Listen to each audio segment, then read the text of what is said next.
Thank you for tuning into the live show. Welcome back to the live show. You know what time it is.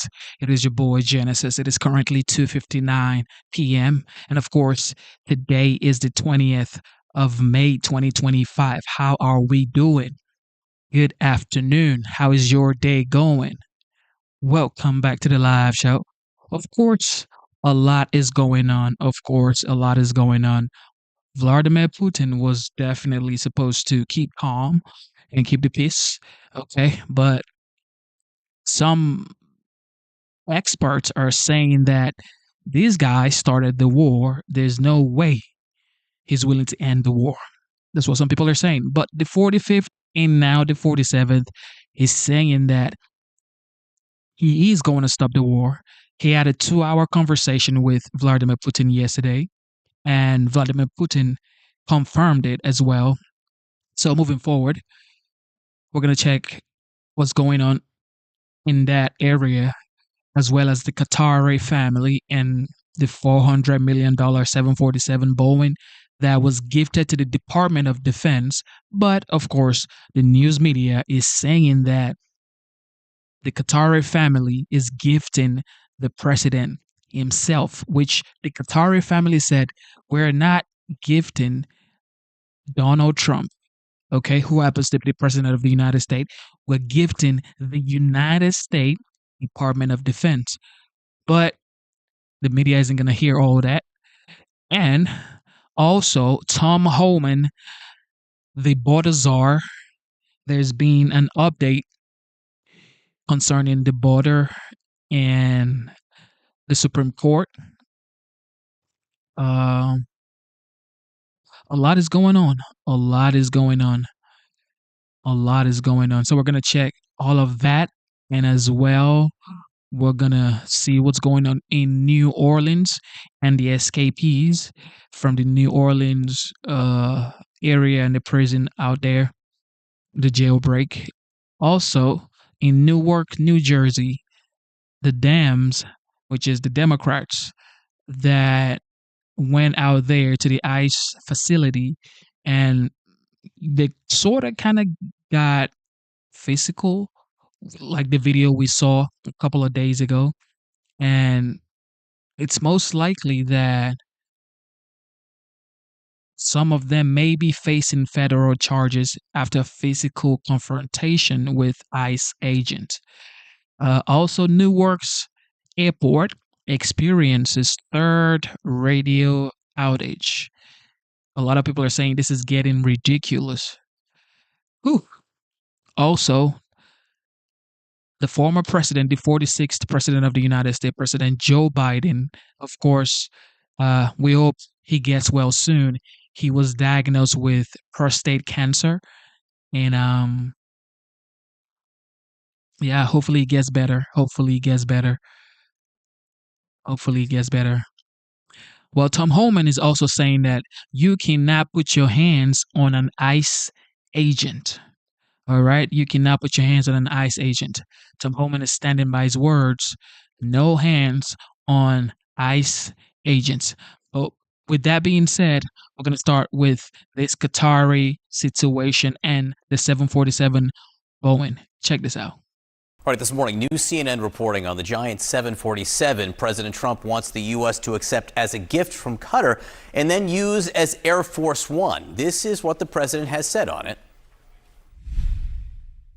So I think it's a great gesture from Qatar. I appreciate it very much.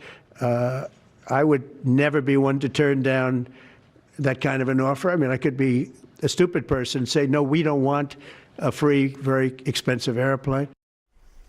But it turns out there's nuance here. Sources tell CNN it was the Trump administration that made the initial approach.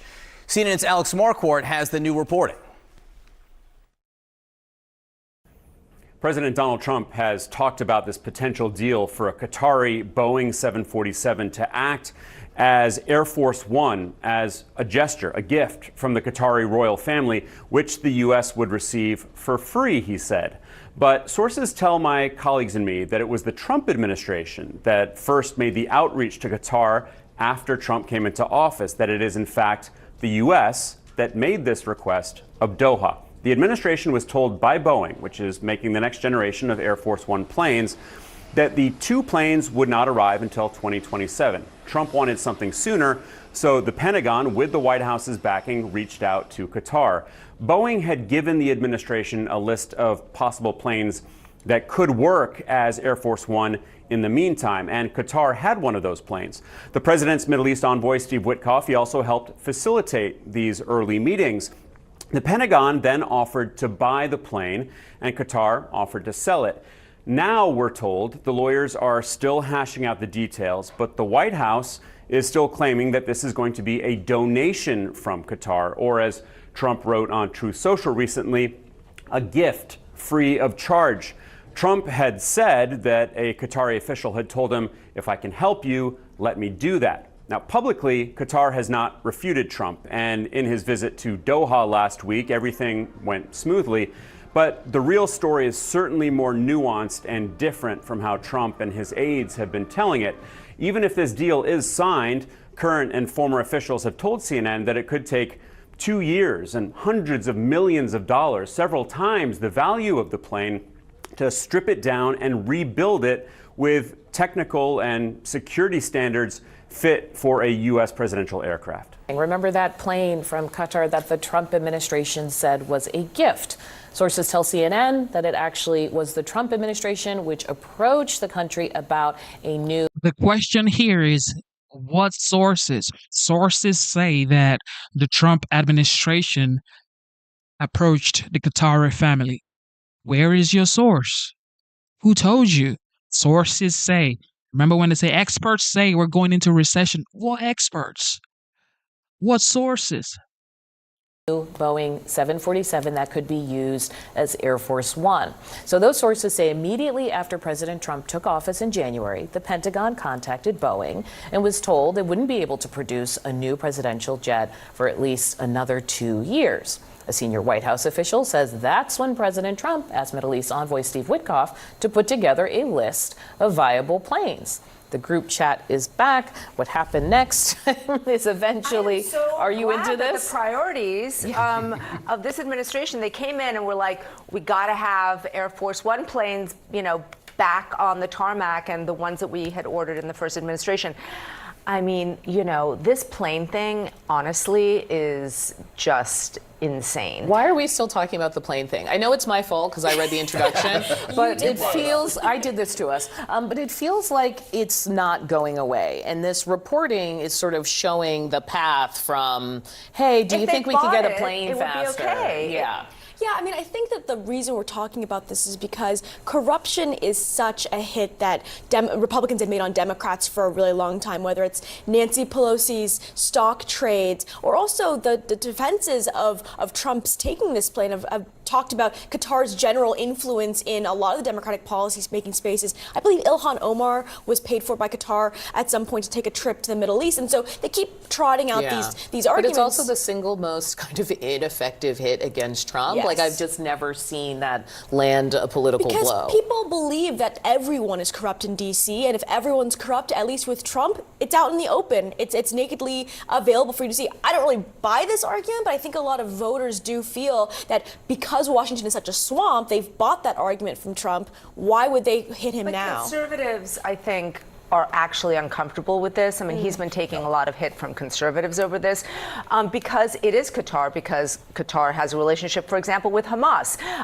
It has been involved, it has a close relationship with Iran. The actual sort of enemies of the United States, this small emirate has a relationship with them. And so to take a plane from them, it does have this question, what are you going to get in return? And Michael, nobody gets anything for nothing. Because Lulu's right, you have heard some prominent voices on the right say, what are you doing? Why are you doing it? This feels like an unforced error. I mean, what do you think of how the administration is trying to defend it? I mean, they're not really trying to defend it other than to say, hey, look, this is just a gift. I think the gift story. Or it would be dumb not to take a free plane. Hey, why wouldn't Trump wouldn't you line. take it? I mean, Yeah. the gift storyline seems to be a classic of the Trump pattern, which is tell a good story, try to make it entertaining. Hey, they're just giving me this gift here. I think it's not going away for all the reasons everybody's mentioned here. It bothers kind of everybody across the political spectrum. It just reeks of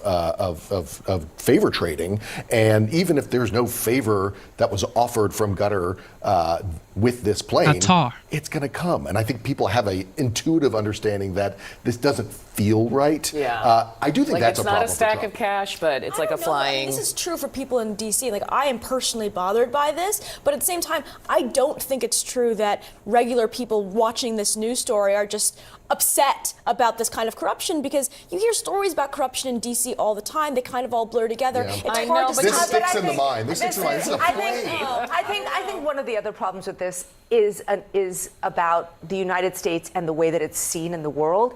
And so when you have the plane of the American president being sort of like a branded gift, as if you're a soccer team, with the Qatar emblazoned over your jersey. I mean, there is something about that we're supposed to be the most powerful country in the world, and yet we're getting a plane from a tiny emirate. I mean, this is slightly problematic. Like, Boeing can't build the plane. It's That's true. absurd. Is this just pressure on Boeing, or although that was my theory at first, and now it seems like no, they really just want the plane. No, and I think Trump is obsessed with the plane. I mean, Yeah, I he think loved it's it, like right? the actual He plane. loved it. He loved it. He loved the president. I would say this to the point about sort of Qatar being aligned with America's enemies. If I were a journalist on this new Air Force One, I'd watch what I'd say. Like what sort of things are going on. Although it's supposed to be a defense to defense department thing, I and guess, people have it talked about worries the me. cost of trying to fit it to be secure, Right. and that cost in of itself is something So that would make things Can I just say one problematic. more thing about the Yeah. plane, which is they just in the Times showed the sort of brochure, because they've been trying to sell it for a while. It's really nice. I just want to say that. It's a really nice plane. So you want to get on Air Force One? I mean, I just want to say, I get it. It's a nice Lulu plane. Skyron should just say shout out to luxury. Can I get your take on something else? CNN has new reporting tonight from my colleagues that it was actually the White House and the administration that reached out to the Qataris about securing that new plane that the president plans to use as Air Force One. Initially, we had been told that Qatar offered it to the White House as they needed a new plane because Boeing was taking too long to build the new Air Force Ones. Are you comfortable with the president flying on a plane that is not made in the United States? Well, the 747 was made in the United States, and then it was set up to their criteria. But that's been in Qatar. But it's been elsewhere. And look, there are security issues that are going to have to be addressed. But there's a transition period here between the 747 that the president's using right now, the Air Force One, which you were on, which is old, as you could tell, and the brand new ones that are coming on board that aren't ready yet. But during this transition period, there may very well be a way to utilize this aircraft that actually helps us make that transition, because there's tools and parts that can be used not only in this one, but in the brand new ones as well. But even apart from physically being able to use it and retrofit it, are you comfortable with the president flying on a plane that was gifted to him by Qatar? If the question is, can he legally accept it? No, I'm just Okay. ethically and optically, are you comfortable with that? If we can show the American people that there was a method and a reason why it is beneficial in terms of this transition, I think that'll help a lot. And I think there may very well be an argument made that as we transition from the old 747s, which are still in service, to the new 747s, there's a number of items that have to be included in each of the 747s. If we can build some of that and then transition it out of one 747 and then into the new one, there may very well be some benefits to that while the old 747s are still flying. So we've had a chance to talk to some of the folks in the Air Force, and the Air Force actually does have a plan to be able to work through this. Now, I'm not going to get into it because a lot of it's still classified, but there is a logic that a lot of people aren't talking about yet, and I probably shouldn't be breaking that story. Interesting that you did talk to the Air Force, though. When you are ready to break it, let us know. Senator Mike Rounds, thank you for your time, as always. Appreciate it. Great to have you. All right, you talked about the big, beautiful bill. Perfect segue. This morning, President Trump will head to Capitol Hill to attend a House Republican conference meeting and urge them to unite and to pass this one big, beautiful bill. So Peter Ducey's at the White House with more. Peter. And something you don't usually see behind us on the North Lawn, the Beast is getting ready to take President Trump to do something that he rarely does. He's going to go to Capitol Hill with the full presidential package, the whole motorcade, the small army of Secret Service, a dozen or so aides, and he is going to lean on Republican holdouts to get them to yeses on this big, beautiful bill. If we don't get it, that means the Democrats will have stopped us, and that means people will get a 68% tax increase, the largest in history. And if we do get it, we're going to have the largest tax decrease in history. And all my life, I've watched politicians screaming, "We will cut your taxes." This is the only group where they say, "We're going to raise your taxes," and they think they're going to win. There's something wrong with them. Blue state Republicans want higher caps on state and local tax, or SALT, deductions. Speaker Johnson is saying we are continuing to work on it. It is not a final resolution yet, but I think we're getting very close.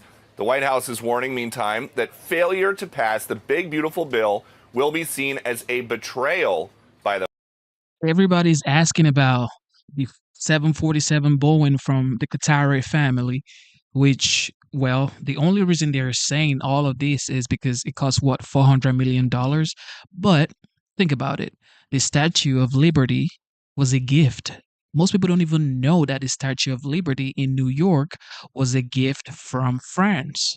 Okay, so what? Give it back to France? Are we going to give back the Statue of Liberty to France? No, it's there in New York. That's like what? That's why people travel to New York, to see the Statue of Liberty. But it was a gift from France.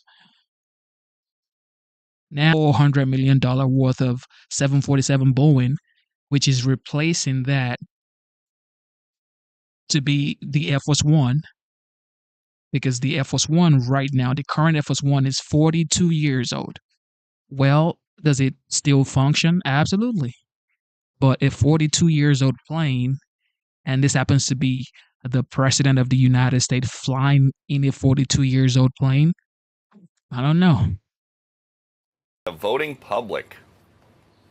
The America First policies in this bill are the reason why Republicans currently have the majority in Congress right now. And that's why it's essential that every Republican in the House and the Senate unites behind President Trump and passes this popular and essential legislative package.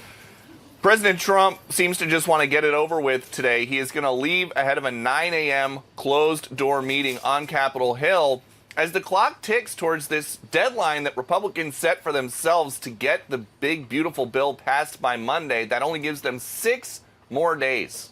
Back to you. Hey, so Peter, let's say they get this done Memorial Day or a day or two after. The Senate takes it up right away, correct? And then their goal is July 4th? Yes. And so this is a big part of the reason why President Trump signed so many executive orders when he first came into office, because it takes, even with Republicans in the Senate and Republicans in the House, it is taking forever to get anything done legislatively. And so, yes, Memorial Day would be the goal for the House if they can get there after President Trump's visit today. And then 4th of July-ish for the Senate, and then President Trump can sign it again if they get there. They've got enough holdouts that it might be a real problem. And this is a big part of the reason why they pulled Elise Stefanik's nomination to be the UN ambassador down, because they are so slim with their majority. They need each vote, including hers. That's why they're smushing this all together, trying to use reconciliation so they don't have to worry about that 60-vote filibuster in the Senate, right? Correct, yes.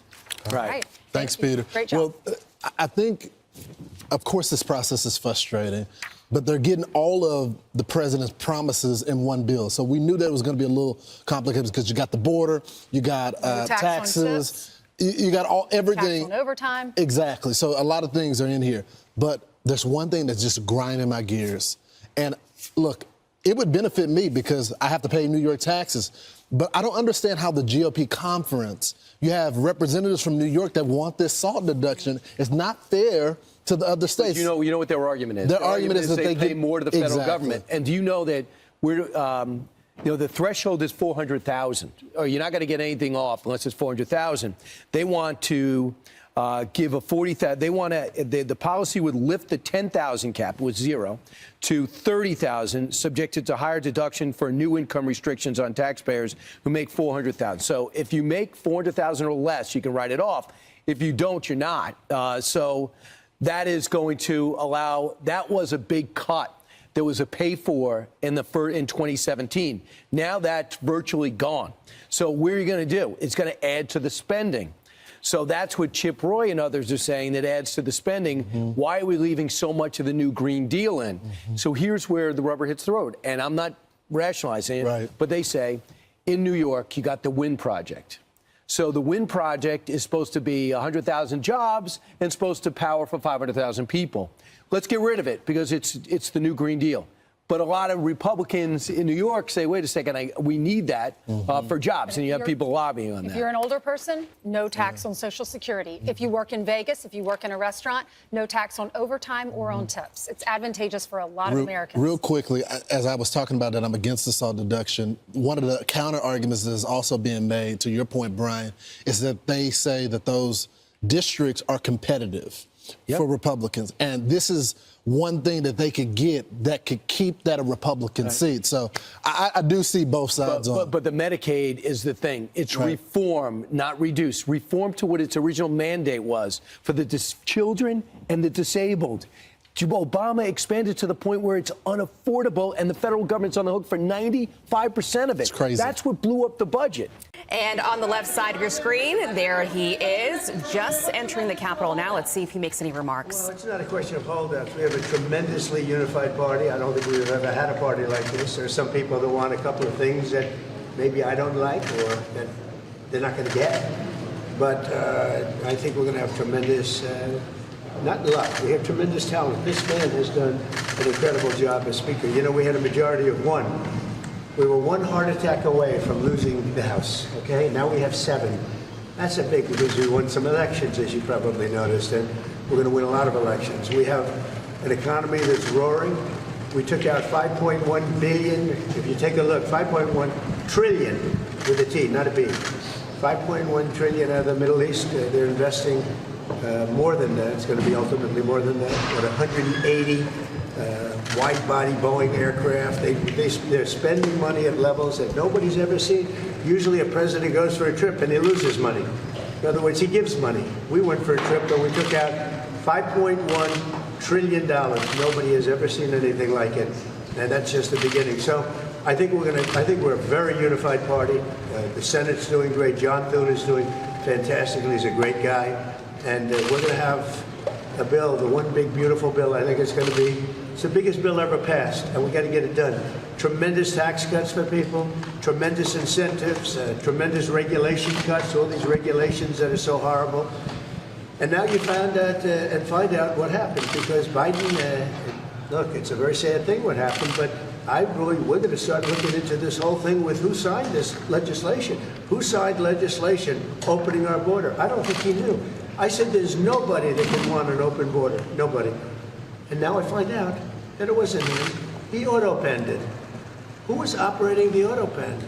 This is a very serious thing. We had a president that didn't sign anything. He auto-penned almost everything. He opened the borders of the United States of America. And I kept saying, who would do such a thing? Allowing criminals to pour in from all over the world, not just South America, all over the world. They came in from Africa, they came in from Asia, they came from the Congo. The prisons in the Congo in Africa, these are rough people.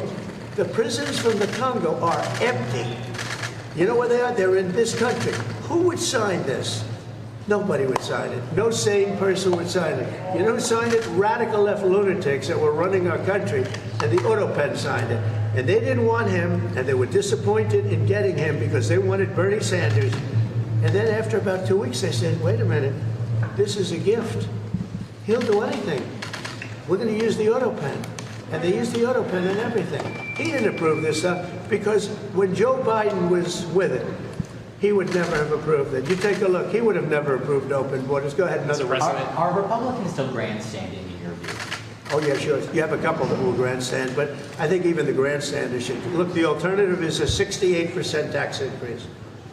And you can blame the Democrats for that and 1 or 2 grandstanders. We only have 1 or 2, but we have tremendous support.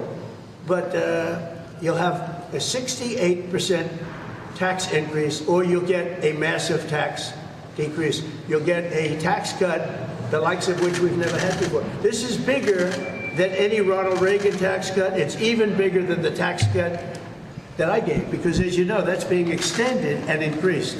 So this is the biggest tax cut in the history of our country, or you'll get a 68% tax increase. And if that happens, I mean, what Republican could vote for that to happen? Because there wouldn't be a Republican much longer. They would be knocked out so fast. But we're going up to details. This is I'm a cheerleader for this party, and I'm a cheerleader for the country, much more importantly for the country. But I'm a cheerleader for the party, and we're going to go up, and I think we're going to have a very good discussion. There are one or two points that some people feel strongly about, but maybe not so strongly. On one of those points, do you consider some of the proposals on the table in co-pay and provider tax as a benefit cut? How are you viewing those? No, we are looking at one thing. We're not doing any cutting of anything meaningful. The only thing we're cutting is waste, fraud, and abuse. With Medicaid, waste, fraud, and abuse. There's tremendous waste, fraud, and abuse. There's incompetent things with it. We have illegal aliens that are multiple killers with multiple murder records getting Medicaid. I don't think anybody minds if we cut that. The Democrats, on the other hand, are going to destroy it because they're going to leave these people on. We're cutting three things: waste, fraud, and abuse.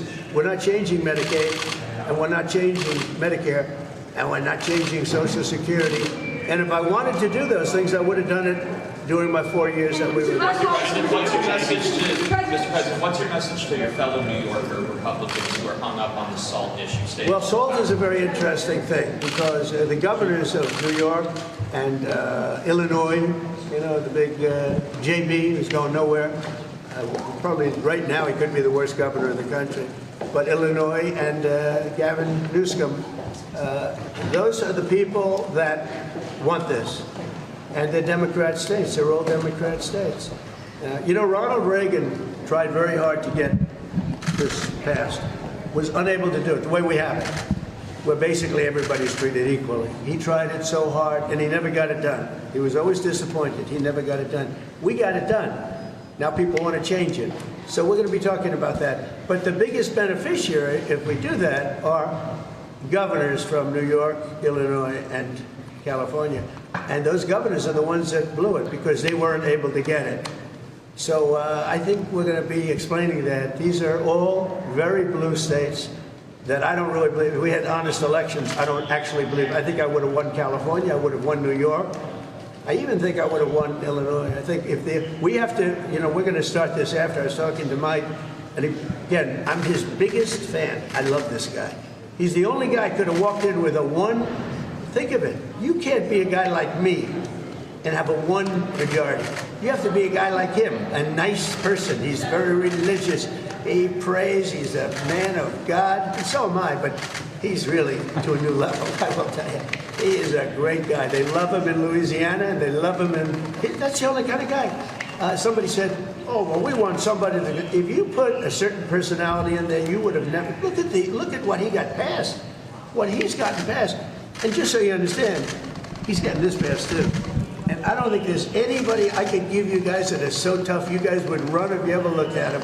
If you ever saw some of these guys, you would not ask him questions you'd be afraid to. This guy did something that I don't think there's anybody that's more well-suited to be Speaker of the House, especially in a case like this. Remember, we had a majority of one for 6 months, and that was a very frightening thing because the Democrats have really hurt our country. And we are going to go into very much, so remember what I said, the auto pay. This government was illegally run for 4 years. Thank you very much, everybody. Mr. President, should the DOJ be charging a member of Congress? Weren't sure we would get comments, but we got quite a bit right there. It's not a question of holdouts, says the president. There are some, however, within the Republican caucus that want bigger cuts in Medicaid. That seems to be a sticking point. Overall, it is a big bill, and we'll see how beautiful it is in the end. More than 1,100 pages. Your main provisions here are the extension of the tax cuts for individuals and businesses going back to 2000. 2017. There's other requirements in here for parents and older Americans, for work requirements for food assistance. There's new work requirements for Medicaid. There's no money for Planned Parenthood, something Republicans wanted. There's this new provision for $1,000 savings accounts for what's called MAGA Kids, which stands for Money Accounts for Growth and Advancement.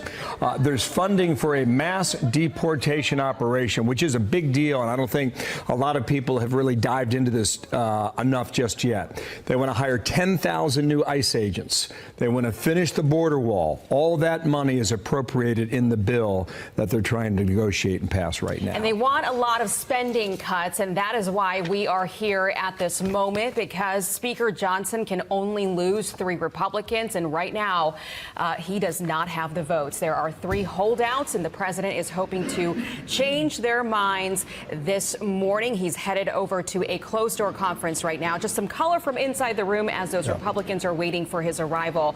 Some are texting me right now from inside that room saying that there was a lot of tension ahead of this, but there is high energy in this room, a lot of electricity, and another just texted me, nothing generates buzz like Trump in the Capitol. So they're looking forward to hearing what he has to say. Just pointing out there, Bill, he was holding on to a folder, which is very unlike President Trump, so perhaps he is there to get into the weeds of what the issues are and perhaps negotiates with these holdouts. So let's go live now to Chad Pergram. He is just standing outside the room where the president will enter any moment now. Chad, what's the latest down there? Good morning, Aisha and Bill. When you talk about generating a buzz here, what he needs to generate are votes. I talked to Thomas Massie, the Republican from Kentucky, who said he's an absolute no. I talked a few minutes ago to Ralph Norman. He's a Republican from South Carolina who eventually voted present to get that measure out of the Budget Committee on Sunday night. He says, I have to go back and read through the bill. I have to see potential changes that Mike Johnson is going to drop into this probably in the dead of night sometime in the next 24 hours. He said that takes some time to process. So this is far from a done deal.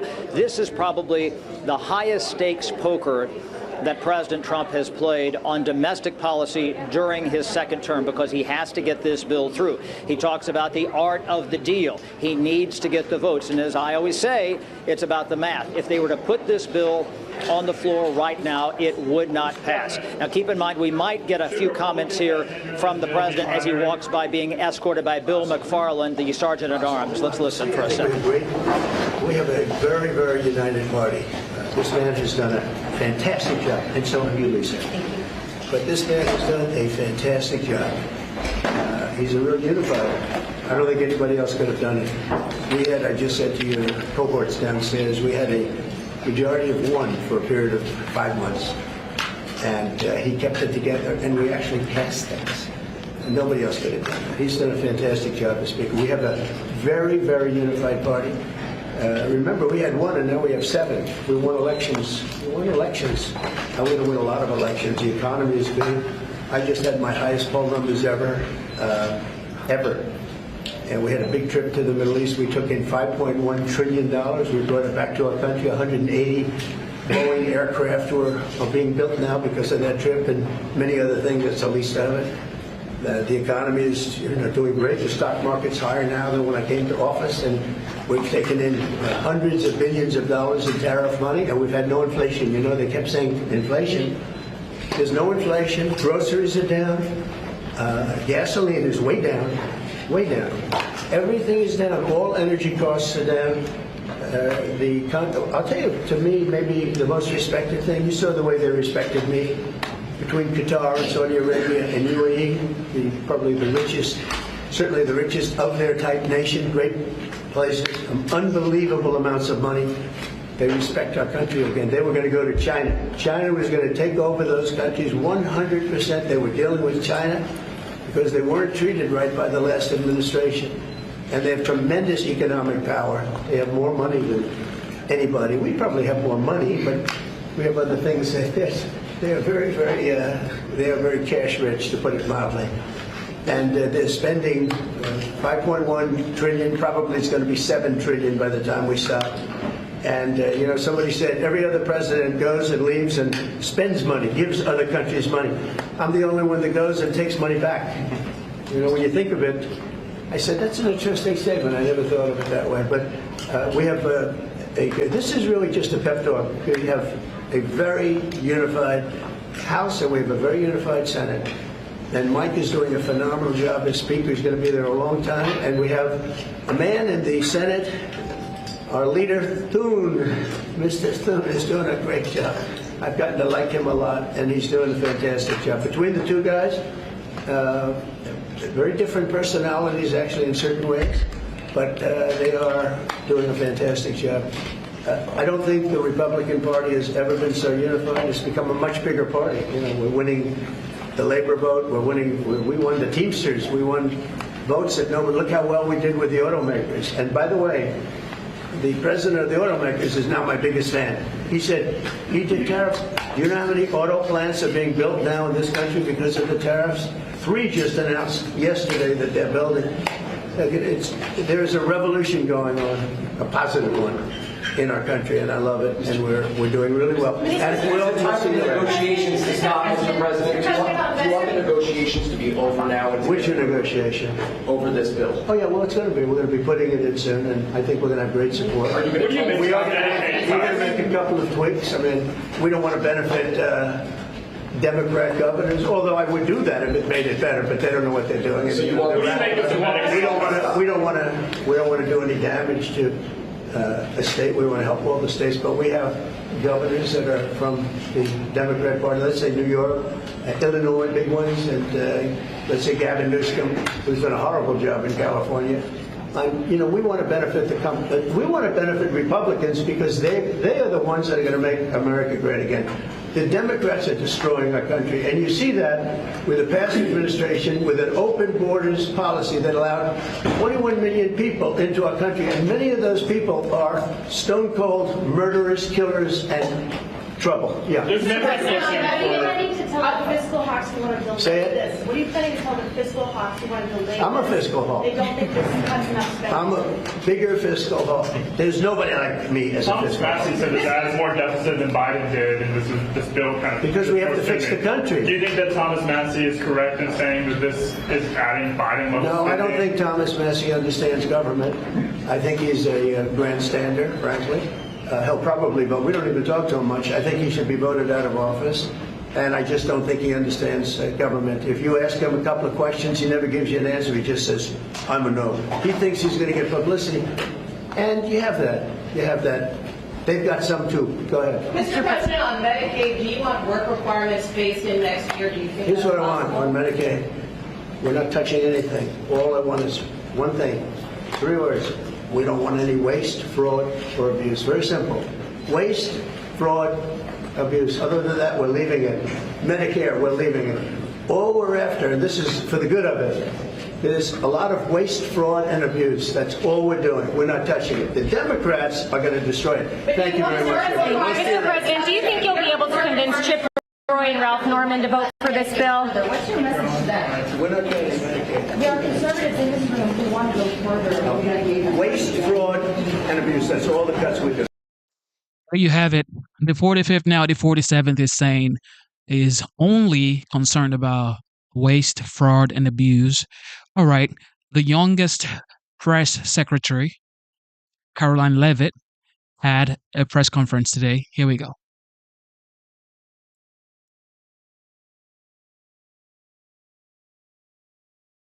Everybody double tap your screen and subscribe to the channel. Everybody.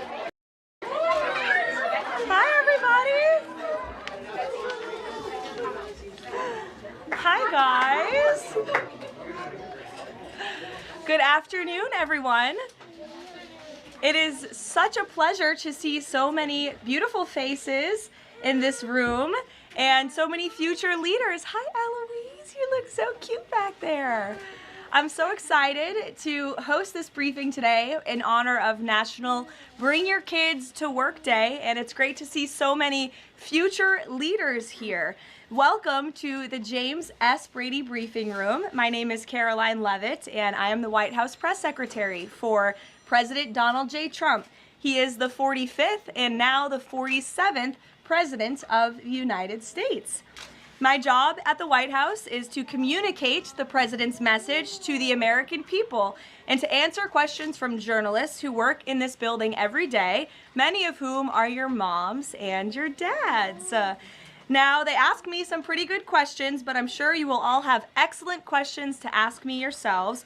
So before we open it up to questions today, I will give you a very short update on what the president is working on today. Earlier this morning, President Trump traveled to Capitol Hill to meet with members of the House of Representatives to talk about the one big, beautiful bill that we are trying to pass through Congress. The president is now back at the White House where he is taking meetings, and later this afternoon he will be making an announcement from the Oval Office with our Secretary of Defense. He's in charge of our military, Pete Hegseth. So I want to thank all of you for coming today. It's great to have you here at the People's House, and you have some very special parents who perform a very special job. And we are here to make America great again, and we live in the best country in the history of the world, and we are all very blessed to be here. So with that, thank you. I am happy to take some of your questions. And why don't you start us off, beautiful little girl? Go ahead. What's your question for Mr. Trump? She's thinking very hard about it. You can ask it. You can ask it. She wants to know if Donald Trump likes to give hugs. Oh, does he like to give hugs? You know, I think he does. I have seen him give many hugs to children and his family and our beautiful First Lady. So yes, I do think he likes to give hugs. You're welcome. Emily, would you like to ask a question? Yes. What is the funnest part about your job and the hardest part about your job? Wow. Well, that is definitely a very good question. I think the most fun part about my job is doing things like this with all of you in the briefing room and answering so many great questions. I think the hardest part of my job is also doing things like this in the briefing room and answering all of these questions. And reading the news is a big part of my job every day. I wake up and read the newspaper and watch the news and listen to all of the things that your parents are reporting on in the news. And that's a big part of my job every day. Frankie, go ahead. What is President Trump's favorite food? Well, President Trump loves a lot of different foods, but I think his favorite is probably steak. I've had steak with him on many occasions, and he likes to eat a big, beautiful steak. Do you like steak, Frankie? Yes? Okay. Jack, nice to see you. I like your hat. You're welcome. Would you like to ask a question? What's the state of the border? What's the state of the border? I can assure you the border is the most secure it has ever been in the history of our country. And I think your dad works for the Homeland Security Council, so that's a very apropos question, and your dad's doing a great job securing the border. Hazel Jane, what a beautiful name. Would you like to ask a question? Okay. Actually, can you come back to me? Sure, I can come back to you. I'd be happy to. Bobby Lynn? How many people has he fired? How many people has he fired? Thus far, actually, we have not had anyone fired with the exception of one individual who did leave their job.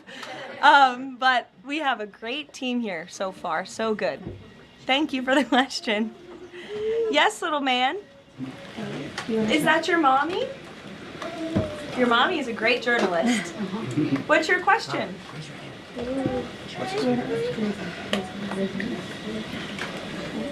What's Donald Trump's favorite ice cream? He wants to know. Ooh.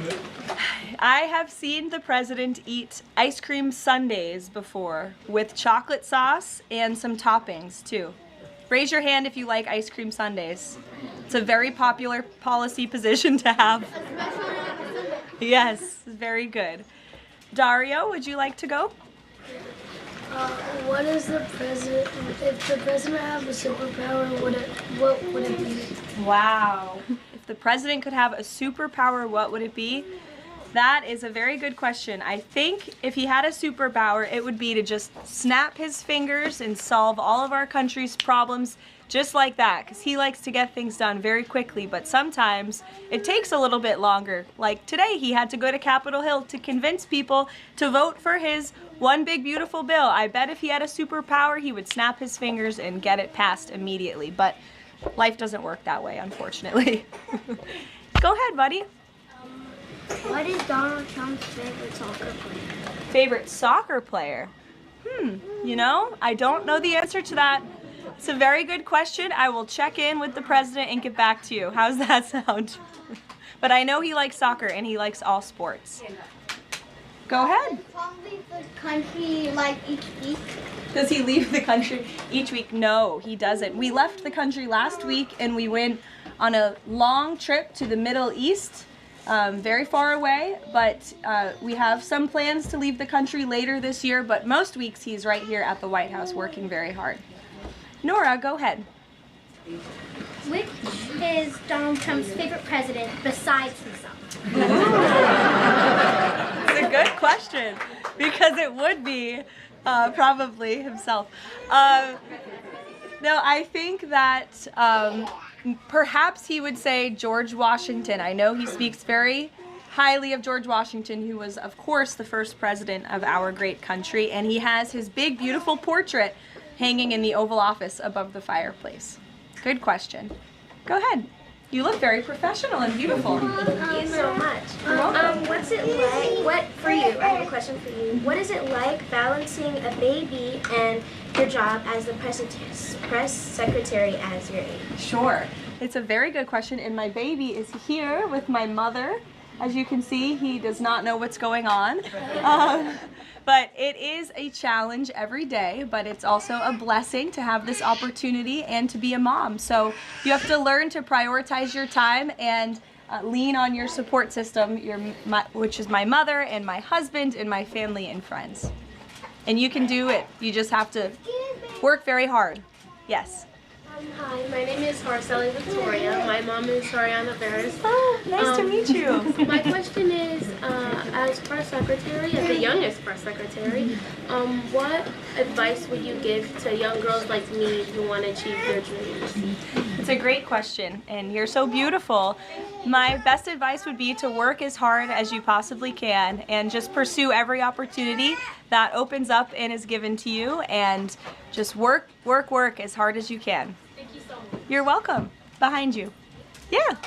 What is Donald Trump going to do about climate change? What is Donald Trump going to do about climate change? Well, that is a very good question.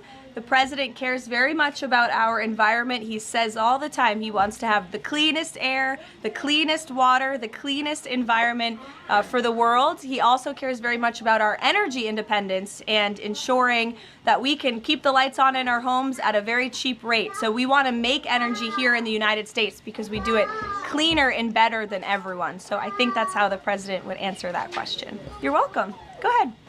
What is your favorite country that you've been to before? What is my favorite country I've been to before? Oh, wow. That's a very good question. Well, I've been to many countries. I lived in Italy for a few months to study, but I very much enjoyed our trip last week to the Middle East, where the president went to Qatar, Saudi Arabia, and the United Arab Emirates, and they were 3 beautiful countries. We'll take a couple more questions. To the back, that beautiful high hand. Go ahead. What pets did Donald Trump have when he grew up and also right now? What was that, buddy?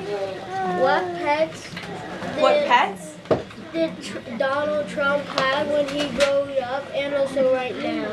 Well, he doesn't have any pets right now. I don't know if he had any pets when he was growing up. I'll have to check with him and ask, but there's no pets at the White House right now, except for our great canine Secret Service dog friends that are here to protect us. Hazel Jan, did you remember your question? Yeah. Okay, let's hear it. What's the president's religion? What's the president's religion? The president is a Christian and he believes in Jesus. Yes? In the back? What did the president do today? What did the president do today? President was very busy today. He went to Capitol Hill earlier today, and then he's here back at the White House, and he's doing meetings, and then he's going to do a big announcement at 3 o'clock where all of your moms and dads will be able to ask him questions directly. Go ahead, buddy. What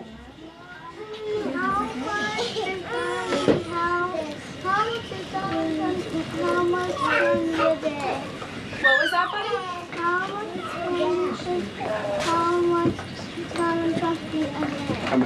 How much candy does he eat a day? A good amount. A good amount of candy, yes. He likes pink Starburst and Tootsie Rolls. Yes, buddy, go ahead. We'll take 2 more. What's the president's favorite order at McDonald's? President's favorite order at McDonald's. He loves McDonald's hamburgers and French fries. Who doesn't? They're good. In the back. Go ahead, bud. Your least favorite news outlet? My least favorite what? News outlet. I could tell you're a staff kid, not a journalist kid. Did someone say ABC? Honestly, it depends on the day. Go ahead, honey. What is President Trump's favorite room in the White House? Favorite room in the White House? I think his favorite room in the White House is definitely the Oval Office because it's so beautiful and he has decked it out in gold. It's now MAGA gold in there. Yes, go ahead, one more. What's his favorite child? That is a very controversial question and I am not going to answer it. I know he loves all of his children very much and they're all great kids. Some of them were here yesterday. We'll do one more to the little girl in the back behind you. Yes. Who's your favorite president? Who's my favorite president? Well, that's Better a be good Donald question Trump. to answer. Donald Trump. Thank you guys so very much. It's good to see you. Thank you for tuning in to the live show. You know what time it is. Everybody, God bless you. Double tap your screen to give this video a like and subscribe to the channel. So I see some people in the comment section saying that some countries are better than the United States. Some countries are greater than the United States. Well, let me enlighten you. All right. The United States has just 4% of the world's population. All right. 4% of the world's population. But 26 of the world's GDP. All right. Gross domestic product. Okay. 26% of the world's GDP and 31% of the world's household wealth. Think about it. The United States has 4% of the world's population, but then 26% of the world's GDP and 31% of the world's household wealth. Also, 57% of all venture capital investment. Some people would say, what is venture capital? Well, when you see companies going to the New York Stock Exchange, going public, that's what venture capital means raising capital to take a business to the next level. And the United States has 57% of all of that. 57% of the world's venture capital investment. Also, the United States has 73% of the 100 most valuable companies. Apple, Google, Tesla, Amazon, Microsoft, McDonald's, Starbucks, Walmart, all of these, Nvidia, all of these companies, Uber, all of these companies are American companies. 73% of the 100 most valuable companies are American companies. So tell me again, what nation is the greatest nation on earth?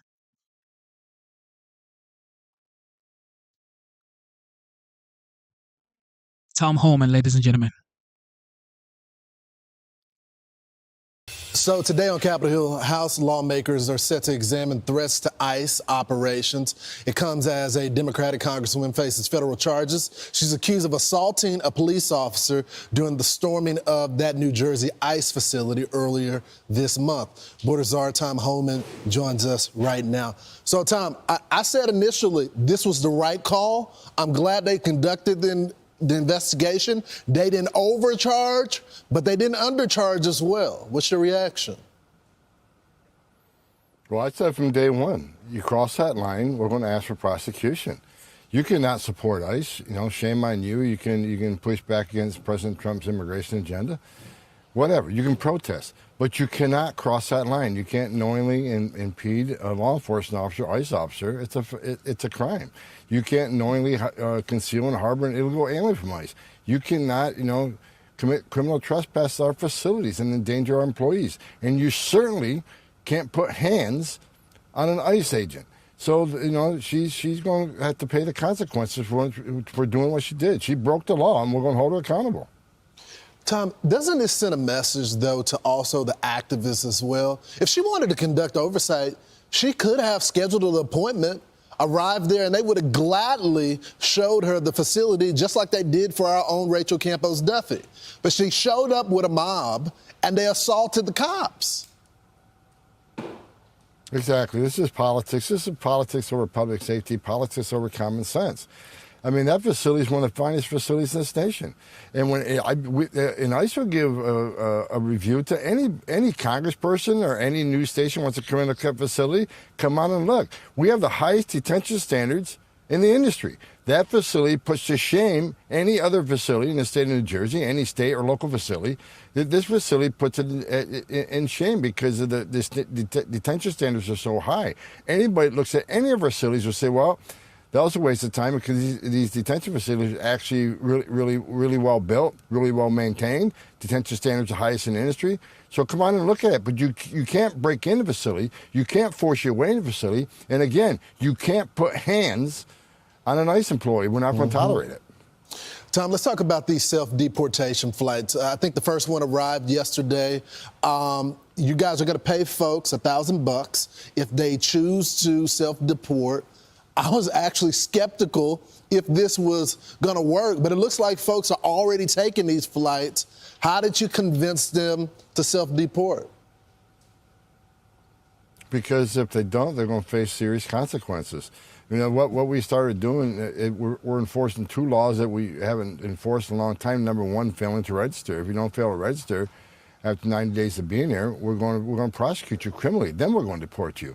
And if you hinder your arrest, if you don't open the door, if you don't answer our questions, if you don't assist in travel documents to your home nation after being ordered deported by the immigration judge, then we're going to prosecute you for that, which is 8 U.S.C. 1253. So we'll prosecute you, we'll put you in prison. When you get out, we'll deport you. We're not playing games. There are going to be consequences. Leave on your own. If you leave on your own and work with us, you can get your affairs in order. It makes sense for them and their families. And leave yourself an opportunity to come back to this country as a visitor or as a student, or if you have a U.S. citizen child, they can petition for you as a parent of a U.S. citizen. There are other avenues to come to this country the right way. But if we have to formally deport you, we got to go find you, and we got to put you on a plane and formally deport you. There are consequences. There are bars from 5 years to 20 years. You can't come back. Some of the bars are forever. So leave on your own and give yourself some opportunity in the future to be part of the greatest country on earth. Tom, I only got about 30 seconds. I just got to get your reaction to the former VP candidate, Tim Walz, going after ICE, saying all of these words, accusing them essentially of being Nazis as well. What's your reaction? You used to run ICE. It's disgusting. Every man and woman in ICE straps a gun to their hip every day and wear a Kevlar vest to arrest the worst of the worst. Look at the numbers. ICE has almost arrested about 82,000 people in the United States, taking them off the streets, including his state. We've taken very dangerous people off the streets of his state, made his state safer. While he's sleeping at 3 o'clock this morning, there's ICE agents out there arresting public safety threats and national security threats in his state. You ought to be thanking ICE and not vilifying them. Great, Tom Homan. Thanks, brother. A Democrat New Jersey Congresswoman now facing federal charges for allegedly misconduct for alleged misconduct toward law enforcement during the chaotic protest outside of that ICE facility earlier this month. I mean, you see it in the video right there. Alexis McAdams is live in Newark. She was there initially when all of this broke out. Alexis, what can you tell us? Hey, good morning. Yeah, we were out there the day that the Newark mayor got arrested. Things got pretty chaotic, and it wasn't as chaotic, though, according to investigators, you guys, as a few minutes before that arrest happened, after they say Representative LaMonica McIver was pushing and shoving ICE agents. Now the Congresswoman is looking at federal charges here, serious felony charges that we're told, after all this happened. Watch.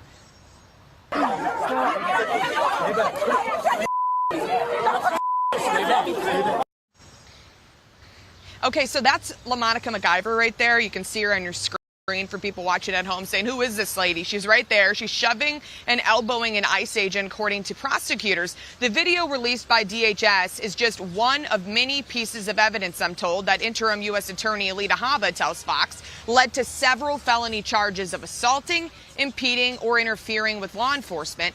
Habba posted this on X, saying that the Congresswoman violated Title 18. It all started earlier this month when 3 Democratic Congress members from New Jersey thought, hey, today looks like a good day to go to this ICE facility to do some oversight. So it was Robert Menendez Jr., LaMonica McIver, and Bonnie Watson Coleman. They showed up to this facility in Newark, said they wanted a tour. They waited, but DHS says they then just pushed their way past the gates of an ICE detention facility without permission, and it led to chaos. Newark Mayor Ross Baraka was actually arrested that day. Now his case has been dropped. They were only misdemeanor charges, so they wanted to go after the bigger case, we're told. Investigators tell me McIver blocked police from putting handcuffs on Newark Mayor Ross Baraka, so agents had to wait to arrest him for trespass outside. So that's why it happened a short time later. Despite all this video evidence, McIver said she didn't do anything wrong. She says the charges are purely political, saying in part it's meant to criminalize and deter oversight. This is what she said last week. Listen.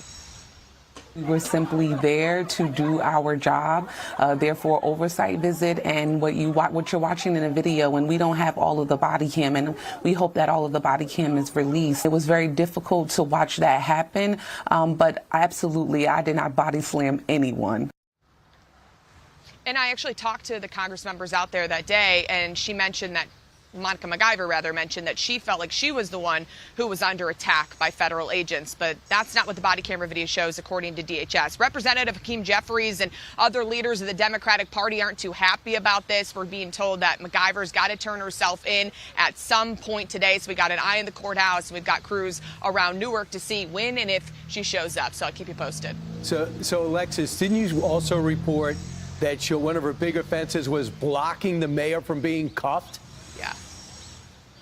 That's right. And you mentioned earlier, I was listening to you around 6 o'clock this morning, Brian, and that's when they said they had to wait until he came back outside the gate. So according to Congress members that were there, they were saying, we didn't do anything wrong. You know, why is he being arrested on public property? But they're saying that's impeding when they were inside the ICE facility. They wanted to cuff the mayor because he wasn't supposed to be there. And then they said, hey, no, don't do it. So the mayor got exonerated. He's on his own. And it's well, he cooperated. Yeah. He cooperated with the U.S. attorney, and so they dropped the charges. Thanks, Alexis. Ainsley, all of these people are looking for a moment, though. You know, they really are, and a peaceful protest is fine. But what we saw there, we did see her with her arm. She's trying to push them. Her elbow and then her arm and pushing through the cops, doing that to them.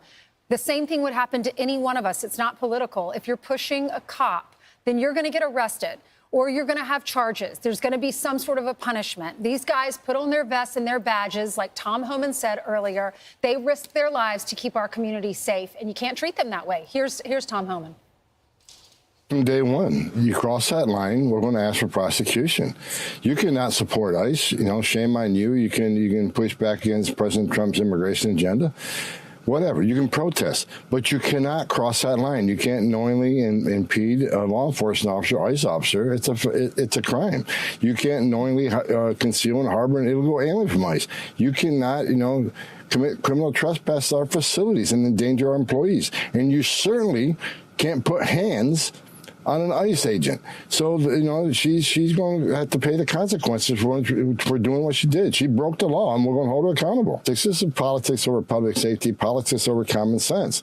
I mean, that facility is one of the finest facilities in this nation. And that's what they found out when they took a tour of it. Yeah, and this has all become too performative. They're trying to fake the civil rights movement. First of all, they never were violent during the civil rights movement. They never pushed cops, and they never impeded arrests. And I think there's consequences now. Now they're going to think twice before they do this again. I'm Steve Ducey. I'm Brian Kilmeade. And I'm Ainsley. Thank you for tuning in to the live show. Yes, here we go.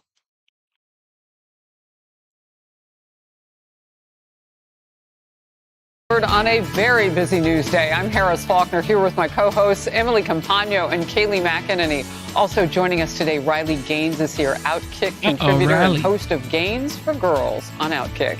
And John Yoo, UC Berkeley law professor, former Deputy Assistant Attorney General, and former law clerk for Justice Thomas. Welcome to our guests. Well, let's begin with Project Homecoming now. The Trump administration's charter flights to help willing immigrants, those who came here illegally, self-deport to their home countries. The Department of Homeland Security is sharing this video of that flight from Houston to Honduras and Colombia. 64 of those illegal immigrants boarded that charter jet free of charge. Officials handed out food and children's toys for each ride, and each person was given a $1,000 stipend for their cooperation. Now, remember, this was the incentive that was promised by President Trump shortly after he came into office. He's been talking about this for weeks, and now it's happening. Now, those illegal aliens will have a chance to legally return to the United States. He said, look, if you come back the legal way, you got to get in line. You won't be put first, but you can come back if you self-deport. DHS Secretary Kristi Noem posted this picture of two women sharing a hug before boarding their flight. And this man was all smiles before boarding as he headed back to his home country. Secretary Noem talked about her self-deportation program during a Senate hearing last hour. For us to deport someone, that we have to go out and find that individual, arrest and detain them and remove them from the country, it costs upwards to $17,000 if there isn't, more delays than the normal process.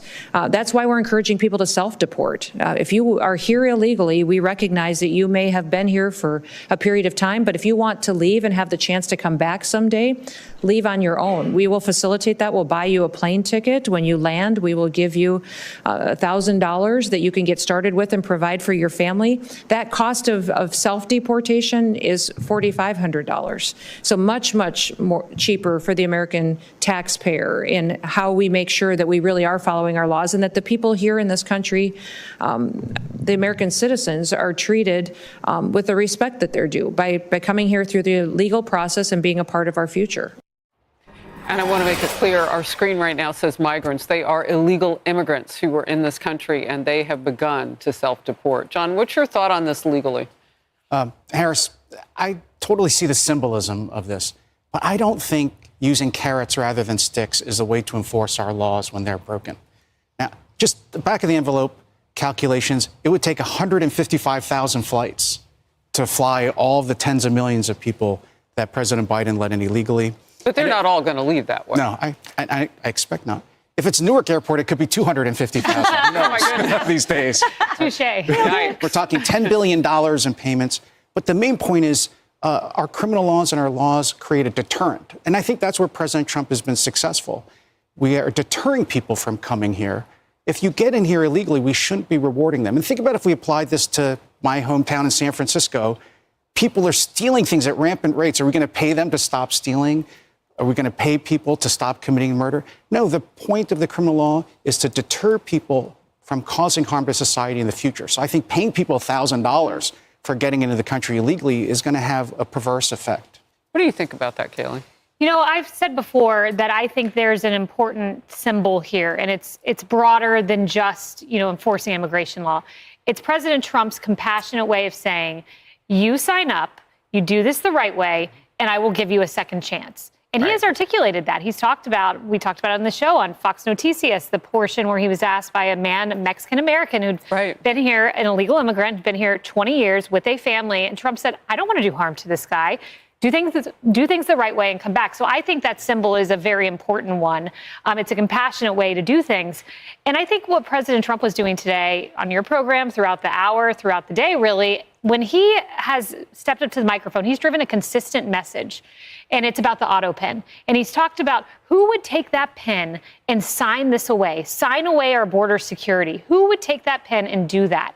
And I was looking, President Biden's first day in office, the stuff he was signing with the auto pen or whoever was signing, whatever, was ending discriminatory bans on entry to the United States as if that was a priority, diverting border wall funding. Someone took that pen and signed those proclamations and undid American safety. President Trump today, by signing the proclamation for this homecoming project, has taken the pen and signed up for American security, saving the American taxpayer $150 billion a year in money diverted to illegal immigrants. I like it, and I like the symbolism particularly. Yeah, and that pen was also pardoning his relatives. You know, yes. Biden had priorities, apparently. Yeah. Riley.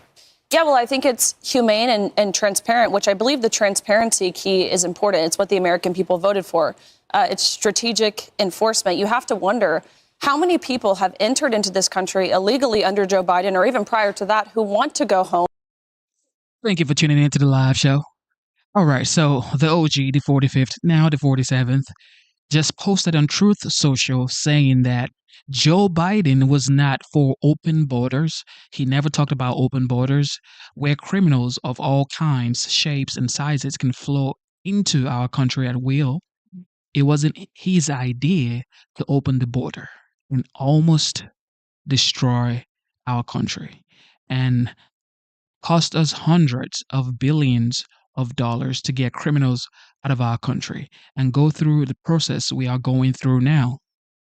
It was the people that knew he was cognitively impaired and that took over the auto pen, all right? They stole the presidency of the United States and put us in great danger. This is treason at the highest level. They did it to destroy our country.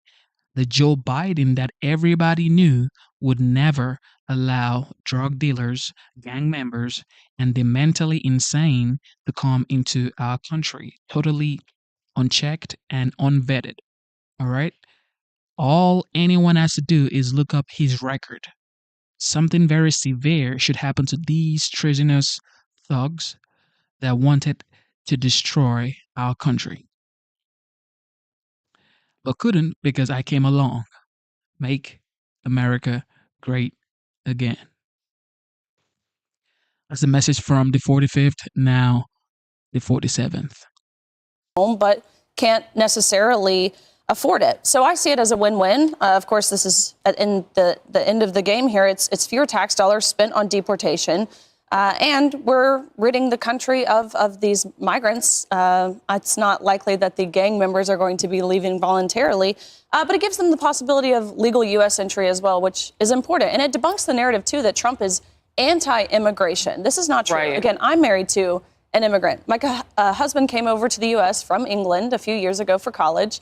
But under Biden, he wasn't able to get his green card because he wasn't willing to get the COVID shot. But day 2 of Donald Trump in office, he vacated this nationwide mandate that would require legal immigrants to get the COVID shot to receive their green card. So it debunks the whole Trump is anti-immigration narrative as well. You know, Emily, there's been lawfare, all these injunctions against this president. And I would have to think that at least in this way, he can take the reins and say, look, I'm going to CBP home. We're going to turn around Biden's CBP 1 and have you leave the country, self-deport. It is a way to kind of flout, look, you can come after me, but I'm still going to get the job done. Absolutely. Using his authority that he knows he has, in stark contrast to the prior president that didn't even know what his authority was. And Professor, respectfully, I think what interests me here is I think we're actually rewarding not illegal immigration, but we are rewarding the self-deportation.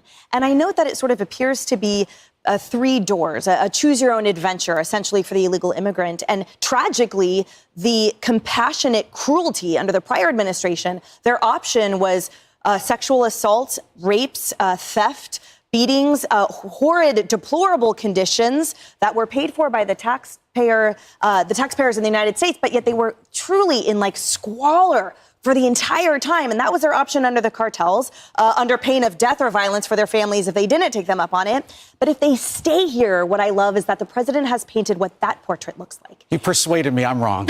I've never said that before on television. Done. But yeah, I feel like, we showed through the enforcement mechanism of the DOJ, essentially, like, if you stay here, these arrests are going to happen. But look, we'll give you stuffed animals and the like to leave. So I see the comfort that these illegal immigrants have, the safety they have to get home safely, to me seems priceless. But I'm curious your thoughts on John, that. I think you got outnumbered. No. They should name a show after that. I know, right? idea. It's such a great You were idea. not outnumbered on the Newark point, though. Yeah, no. Hey, everyone. I'm Emily Campagno. All right.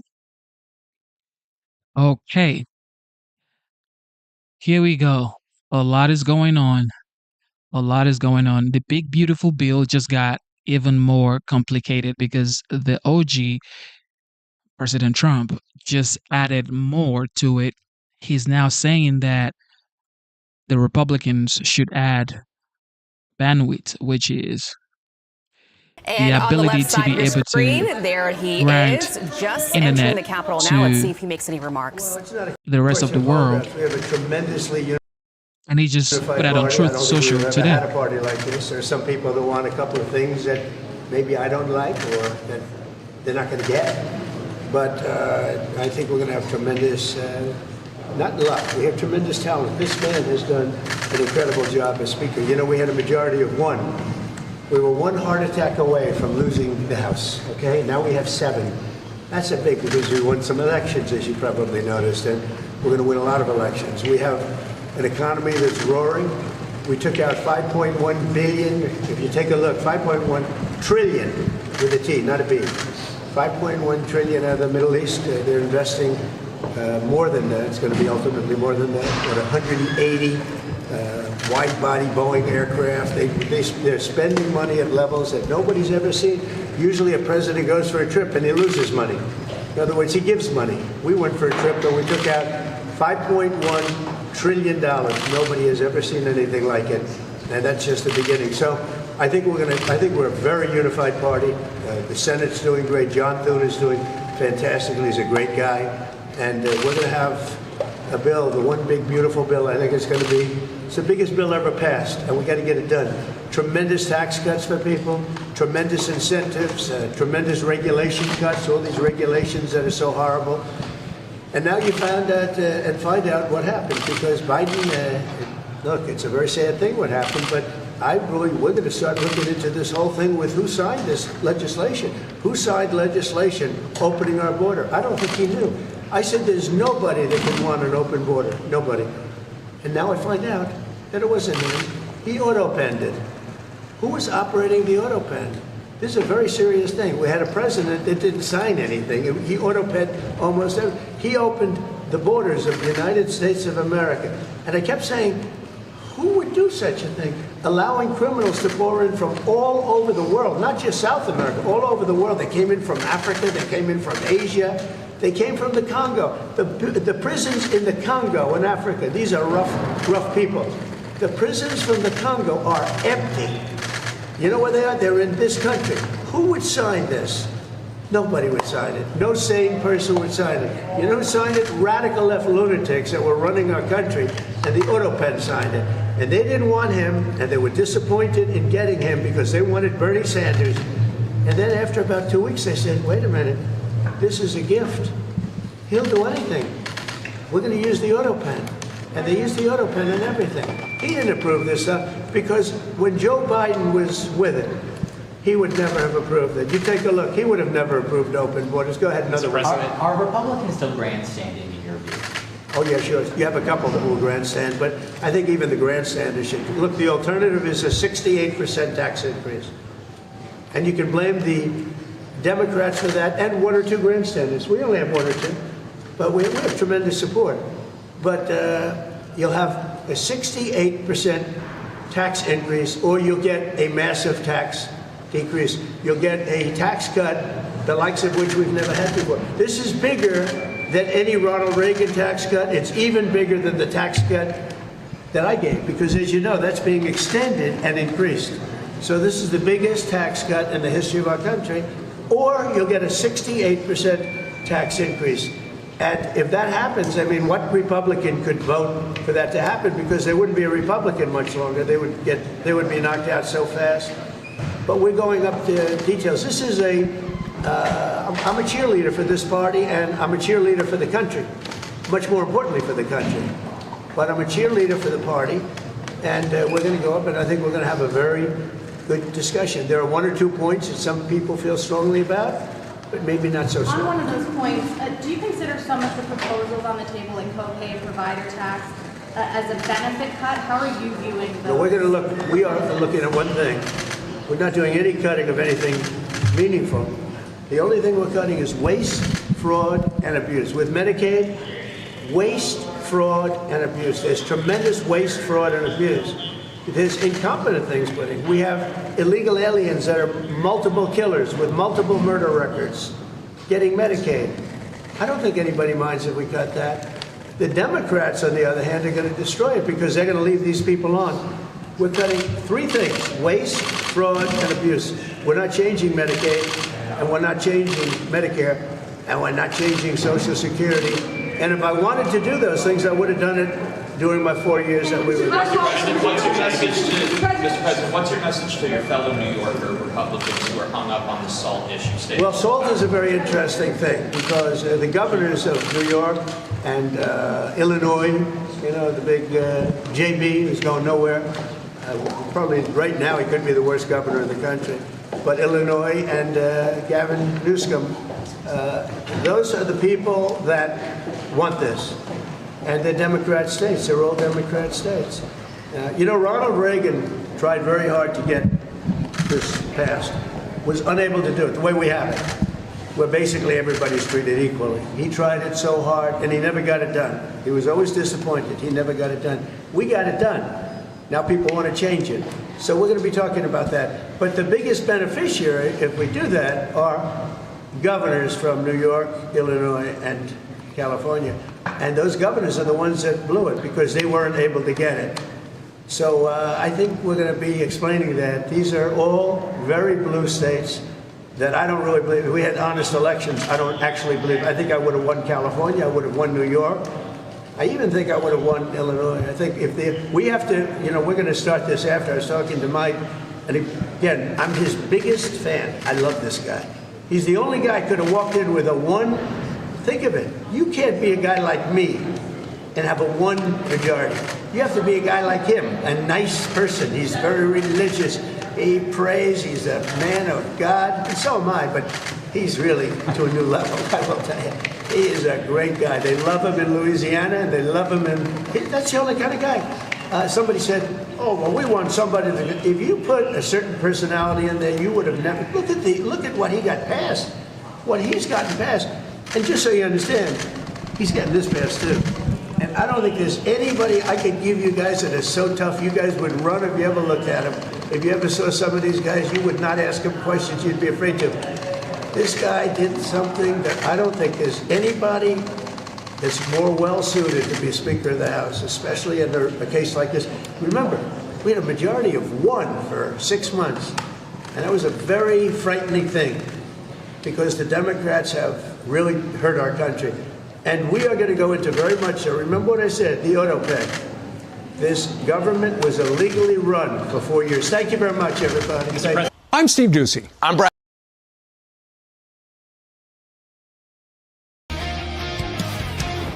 We got some sad news over the weekend. Former President Joe Biden revealed he was diagnosed with aggressive prostate cancer that spread to his bones, stage 4. President Biden said, cancer touches all of us. Like so many of you, Jill and I have learned that we are strongest in the broken places. Thank you for lifting us up with love and support. President Trump wished Biden a fast and successful recovery. We here hope President Biden is getting proper care and keeps fighting. This was a shocking diagnosis. How did the best medical team in the country let the world's most powerful man's cancer go undetected until now? Biden was the one who caught it himself. He had urinary issues, went to the doctor, and they found a nodule. That's not how prostate cancer is detected these days. Doctors usually find it way earlier through blood tests. But Biden wasn't given a cancer screening at his last medical checkup about a year ago. It is interesting to note that President Trump's, President Obama's, and President Bush II, in their most recent physicals, in their terms of office, obviously 2025 for President Trump, did comment on their PSA levels. And so they got screened while in office, and they commented on it. There is not a report of a PSA test on the most recent physical that was read out for President Biden's last year in office. Which doctor decided not to screen President Biden for prostate cancer, and why? Biden's not a healthy man. He had skin cancer when he was president. He broke his foot, had 2 pretty bad cases of COVID. And before he was president, he had 2 brain aneurysms. Why aren't they doing a full battery of tests on America's oldest president? Yale Dr. Howard Foreman says it's inconceivable that this wasn't caught earlier. Dr. Zeke Emanuel, a Biden guy, says Biden's had prostate cancer for years. If you have prostate cancer that is spread to the bone, then he's most certainly, you were saying, had it when he was president of the United States. Oh, yeah. He did not develop it in the last 100, 200 days. He had it while he was president. He probably had it at the start of his presidency in 2021. Yes, that I don't think there's any disagreement about that. Other doctors think the cancer could have been spreading for a decade. The fact that we just find it at a Gleason 9 is just pretty much unheard of in this day and age of medicine. Most likely, he had prostate cancer for a long time. And I mean, usually it takes from the first diagnosis of prostate cancer to spread would take 5 to 10 years, even in the most aggressive form. Biden's son died of brain cancer. Seems like the big guy was high risk. Why not run a test?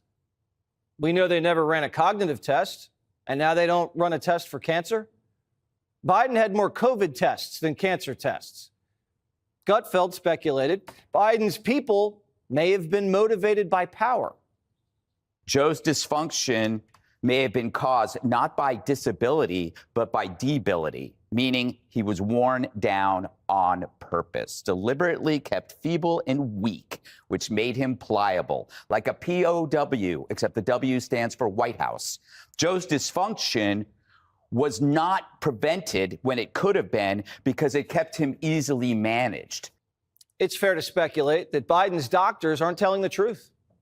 It could have been medical malpractice, it could have been a fluke, or it could have been a medical cover-up. We have every right to ask questions because of the White House's history of lying. Is it possible that they were withholding his PSA levels or some symptoms that he was having? It's possible, but I can tell you that he has an aggressive, fast-acting form of prostate cancer. It could have formed in the last 6 months. It could have started forming 6 years ago. Other doctors are speculating Biden may have had cancer this whole time and was receiving cancer treatment and not disclosing it. Do you feel like that's an accurate or a reasonable analysis of the situation, that he's known for quite some time and he was undergoing treatment for prostate cancer?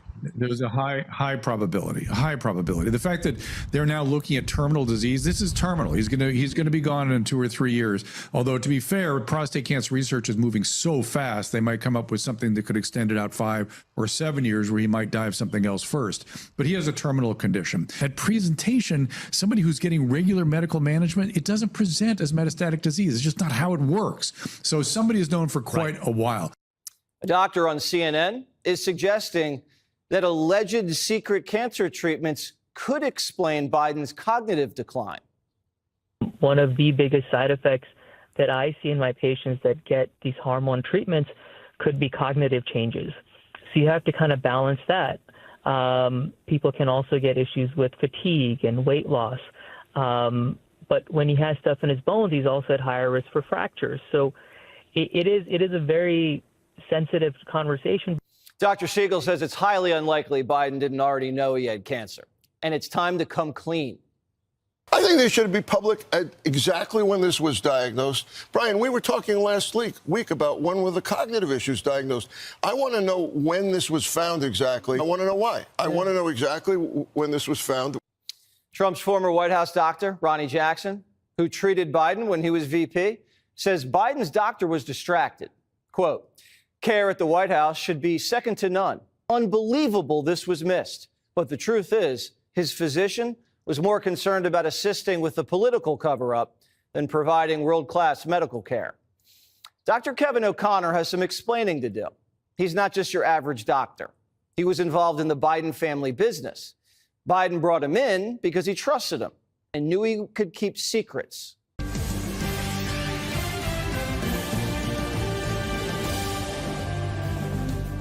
And welcome to Hannity. And tonight, fired former FBI Director Jim Comey. He is at it again after posting seashells seemingly calling for Donald Trump to be murdered, or 8647 on Instagram. Gee, he never thought what that might mean. Anyway, Mr. Higher Honored James Comey, the coward that he is, ran to his favorite network, MSDNC, to declare his righteousness, his innocence, and there were no heartfelt apologies, no well wishes for the president, who was shot on stage only a few months ago. Instead, Comey was full of excuses, and he actually tried to make the case that it's not Donald Trump. No, he's the victim here. Take a look. And we saw in the sand someone had arranged shells with numbers. And Patrice, my wife, said, why would someone put an address in the sand? And I said, I don't know. And we stood over it, and I said, I think it's some kind of like political message. And she said, 86, when I was a server, she did a lot of work in restaurants, meant to remove an item from the menu when you ran out of ingredients. And I said, well, to me, as a kid, it always meant to leave a place, to ditch a place. It's hard to have regret about something that, even in hindsight, looks to me to be totally innocent. Sounds a little too cute by half, doesn't it? The head of the FBI, he knows what 86 means, to be 86. James Comey to me is a liar who, from day one, has tried to get Donald Trump one way or another. He used Hillary's phony, dirty Russian disinformation dossier, you might recall, to obtain secret FISA warrants against the Trump campaign and spy on that and his transition team and the White House. He personally signed 3 out of 4 of them. He perpetuated the Russia hoax, even when he knew it was a smear campaign orchestrated by Democrats.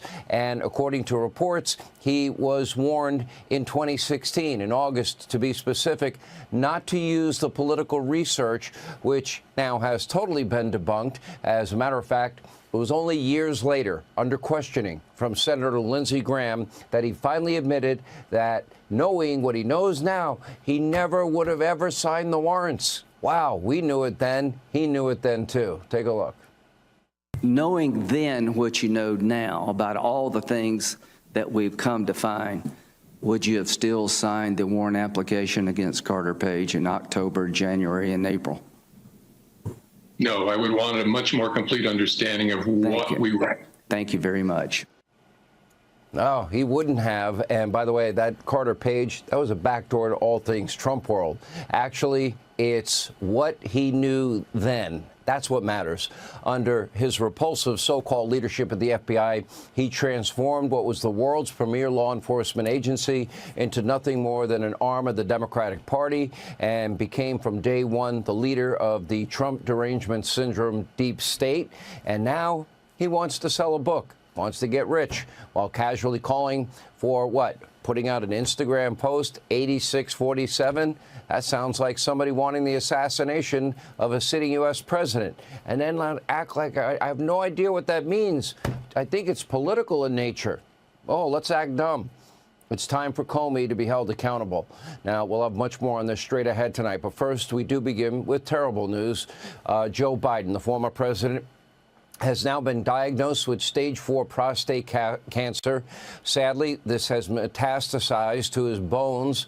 Of course, everybody should pray for him, wish him well. Cancer is a horrific disease, and no one deserves to go through this. Unfortunately, Biden's cancer is aggressive, with a Gleason score of 9, which is almost unheard of, according to close friends, medical doctors that I know. And according to most physicians, this type type of prostate cancer. It takes years to get to this point. Even over at MSDNC, one-time Biden ally oncologist Ezekiel Emanuel stated with quite confidence that the former president likely had prostate cancer for up to 10 years, including all 4 years that he was in the White House. Take a look. Doesn't it take some time for prostate cancer to develop to a point where it would spread to the bones? Oh, he's had this for many years, maybe even a decade, growing there and spreading. That's right. This is not speculation. If you have prostate cancer that is spread to the bone, then he's most certainly, you were saying, had it when he was president of the United States. Oh, yeah. He did not develop it in the last 100, 200 days. He had it while he was president. He probably had it at the start of his presidency. Now, keep in mind, this is generally a slow-moving cancer. As a matter of fact, most men will die with some prostate cancer, but they won't die from prostate cancer. Now, it's one of the most detectable cancers that does exist. In fact, detection is very simple. A standard blood test, they call it a PSA test, and for the last 4 years, the president has enjoyed world-class medical care as president with rigorous testing, or what should have been rigorous testing. So the question tonight, what happened? Why are we learning about this stage 4 cancer diagnosis now? It is sadly metastasized to his bones. That has now put his life in jeopardy. Of course, this comes in the shadow of a very real cover-up conducted by Joe Biden's family, his staffers, the state-run legacy media mob surrounding the former president's obvious cognitive decline, or as Van Jones put it, very truthfully, a crime against our republic. Take a look. I was shocked to see his condition when he came out, and so was the world. And that wasn't the first time he was in that condition. The book makes it very, very clear. There are people who knew and said nothing. And that is a crime against this republic. And I think the Democrats are going to pay for a long time for being a part of what is now being revealed to be a massive cover-up. Now, every week since at least 2019, right here on this program, we sounded the alarm about Joe Biden's mental difficulties and his cognitive decline. Now, at the time, we were ridiculed, we were mocked, we were called conspiracy theorists, but every night we brought the tape to you, our viewers, very real, not cheap fake videos of Joe Biden struggling to function. They didn't do any of this on fake news, CNN or MSDNC or the 3 major networks. That would include, by the way, the Washington Post, New York Times. They lied to their readers. They lied to their viewers. They did it day after day. They did it night after night. And they lapped up whatever garbage the White House was feeding them about Joe Biden's, oh, this has to do with the fact that he stutters, or, it's hard for us to keep up with him, even though we're only, 30 years old. Now, fake Jake Tapper, he's poised to make a lot of money pretending that he and other journalists were a victim of a White House cover-up. Jake, if you have eyes to see and ears to hear, did you really think it was strange that Joe was taking every weekend off while never doing any unscripted pressers, getting his questions ahead of time from your fellow journalists? Or what about falling again and again and wandering off stage and getting lost and never holding cabinet meetings? What about the Hur report?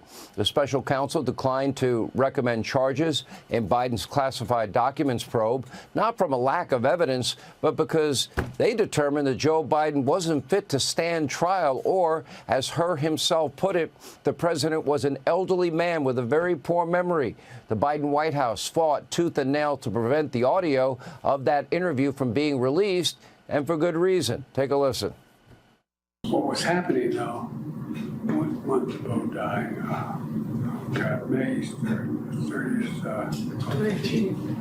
2015 he died. 2015. I think it's 2015. I'm not sure the months are, but I think that was That's right, Mr. President. And what's happened in the meantime is that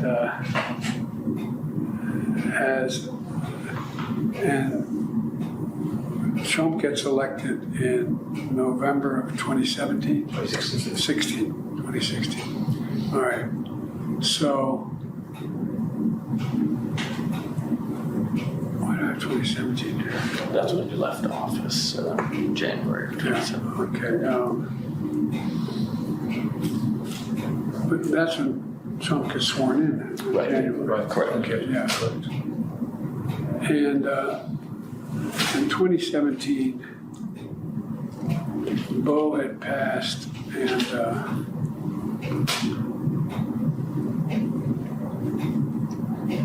this is personal. He didn't know the year that his son passed. He didn't know the year that Donald Trump was elected. Now, my father died in late March of 1997. I remember it well. The meandering interview was really bad. There were points during the interview where Biden didn't make any sense at all. Take a listen. You know, I went to Mongolia and great pictures. I unfortunately embarrassed the hell out of the leader of Mongolia. They were doing what they would do at the time of the invasion of the Mongols into Europe in the 800s. And so we're out in the middle of nowhere, and you're looking up on the hill and you see this tiny line. And almost a 20-mile horse race with all these kids under the age of 16 on bareback racing to come down. And, you know, they're sumo wrestlers and doing everything they do.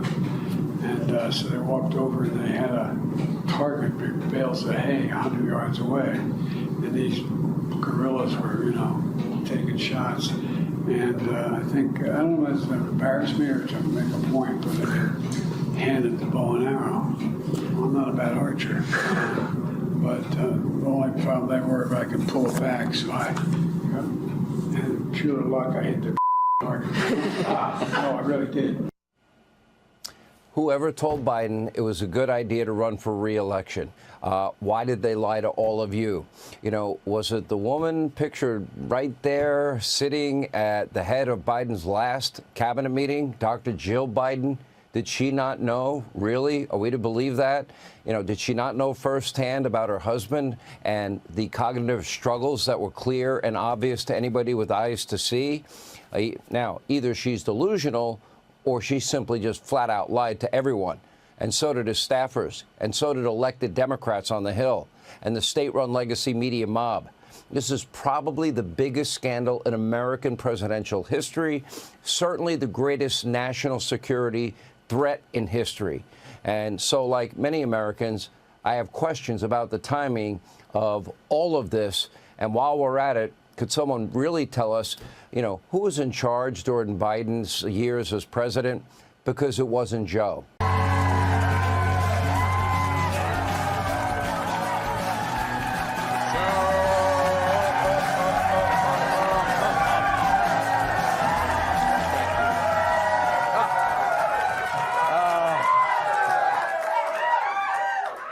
I'm so glad I flossed. My teeth, too. Happy Monday, everyone. So it was announced that former President Joe Biden has advanced prostate cancer. I'm sure the announcement had nothing to do with the recently released Her audio and the bombshell book about his cognitive decline. Just like I think how Yoko Ono had nothing to do with the Beatles breaking up. Yeah, and that rash I got had nothing to do with my weekend at the Mustang Ranch. After hearing the news of Biden's cancer, Hillary Clinton posted, quote, "Wishing you a speedy recovery, and let me know if there's anyone you want me to murder." Also, after hearing the news of Biden's cancer, Hillary's husband posted, "Does your nurse have big cans?" Several inmates are still at large after escaping a New Orleans jail. The prisoners had escaped last week through a hole behind a toilet. Authorities warned the public that these inmates are armed, dangerous, and covered in How I like them. India failed to launch a satellite to observe Earth when the rockets malfunctioned. They could have saved it, but one of the engineers decided to press 1 to get a call back from tech support.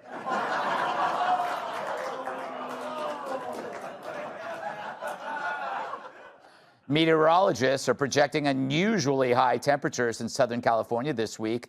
Citizens are told to seek shade under Kim Kardashian's ass.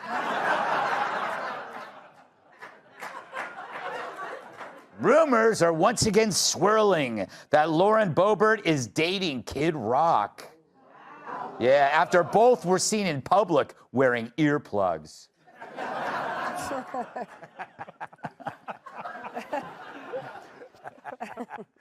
Almost half of Gen Z admitted to lying on their resumes in a recent survey. Yeah, don't I know it? My last 3 assistants claimed they were comfortable around nude men.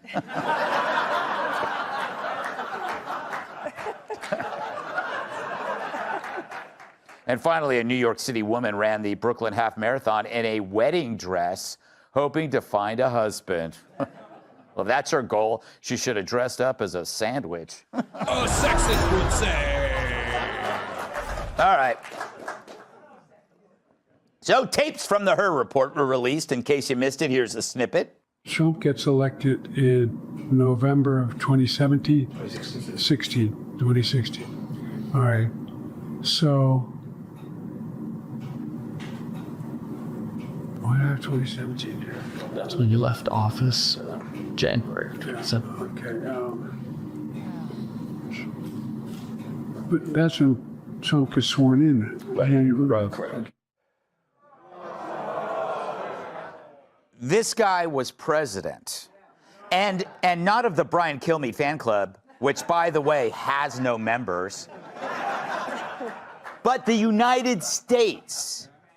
And those in power, the Democrats, they gaslit us over this, while the media provided cover. This is ageism snuck into a report clearing the person of any wrongdoing. You were not born yesterday. You understood exactly what you were doing. He's not a medical doctor.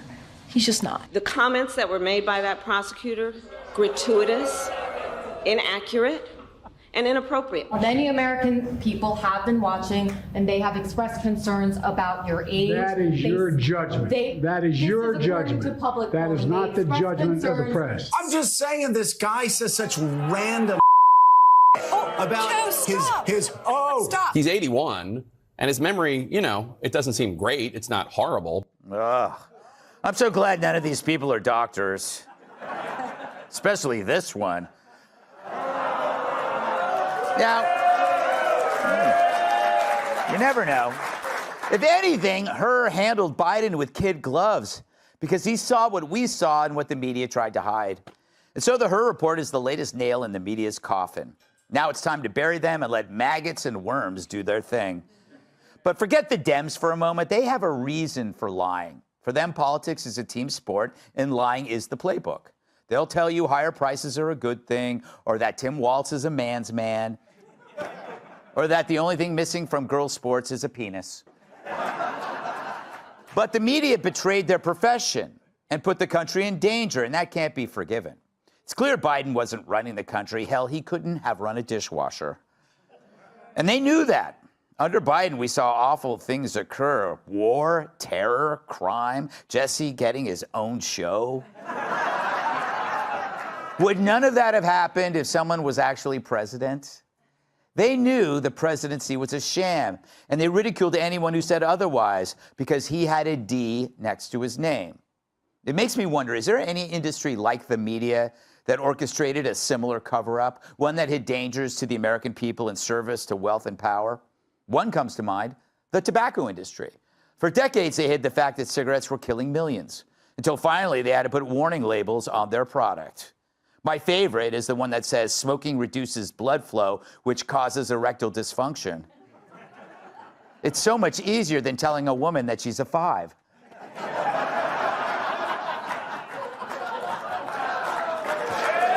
Oh, how nice. Oh, you guys. But over time, smoking decreased. People still do it because it's fun and cool, unlike the media. True, the media's lies are a danger to your health. They'll push getting rid of cops and going soft on criminals. Then they'll tell you that the crime stats went down. But at least smoking offers some relief and you can stomp it out when you're done with it. Think about it. Unlike smoking, you never hear a coworker say, hey, I'm going to go outside and take a Jake Tapper break.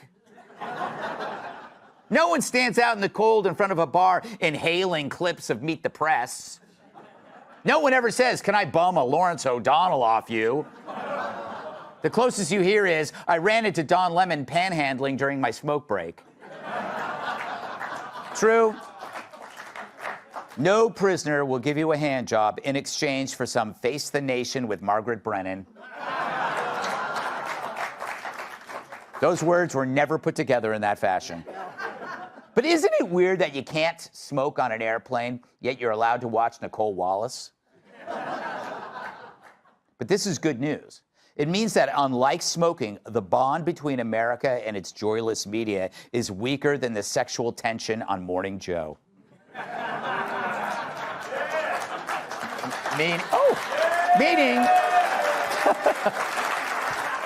Meaning, once we realize its true harm, the break will be as clean and final as Joe Theismann's leg. I know. You won't even need a warning label. Although they deserve one. It could go like this. Warning, quitting media now greatly reduces serious risks to your health. Legacy media causes dementia while denying dementia. It causes division, anger, and misery, then blames you for it. Media enables crime and blames victims, covers for corruption, and may lead to murder, war, and even worse, more WNBA. See, parents should treat legacy media just like smoking, a habit that'll ruin their kids' lives. And if you catch them watching a show on CNN, make them binge watch the whole 24-hour cycle. They'll be puking through their eyeballs. And if your kids still don't get it, point them to those who still believe the news, the unhinged mobs disconnected from friends and family. It's as simple as turning on The View. You don't need a lab x-ray for that, just 2 eyeballs and a decent sense of smell. Let's welcome tonight's guest. He has a voice for radio and the face for a milk carton. Host of The Guy Benson Show, Guy Benson. She gives the news on Fox and drinks wine from a box. Fox News anchor Julie Banderas. His head was inspiration for roll-on deodorant. Host of the Jim Norton Can't Save You podcast, Jim Norton. And she knows alternative rock and loves a good stiff drink. Host of the Kennedy Saves the World podcast, Kennedy.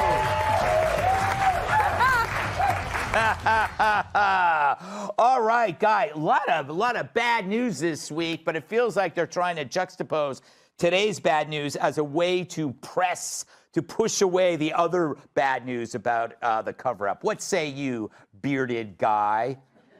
So I saw Hakeem Jeffries, the Democratic leader in the House, come out today and say that Republicans are pushing conspiracy theories. Yes. For suggesting what you just did, which is the Her tapes come out, they're devastating on Friday. And then by Sunday, that weekend, they put a button on it, they put a bookend on it, and they announce the cancer. Now, I have no idea. I'm not making an allegation. I don't know what actually happened. I don't know when he was diagnosed. Maybe it really came down on Saturday. But are we really doing the conspiracy theory thing? Are they going to go back to that well again? Yeah, everything's... He's dismissing it as a conspiracy theory. It's like, dude, everything we've been saying about this guy and his condition is correct. Yeah. And the other one that they are saying, and he said it, and a lot of the other leftists in the media and the Democratic Party, they're saying, let's look forward. Let's move forward. Let's stop looking backward. No, I'm not over this because of what they perpetrated on us. And also, what are we supposed to move forward to? Their next new and exciting lies? This is a really good point, and I'm surprised you had it.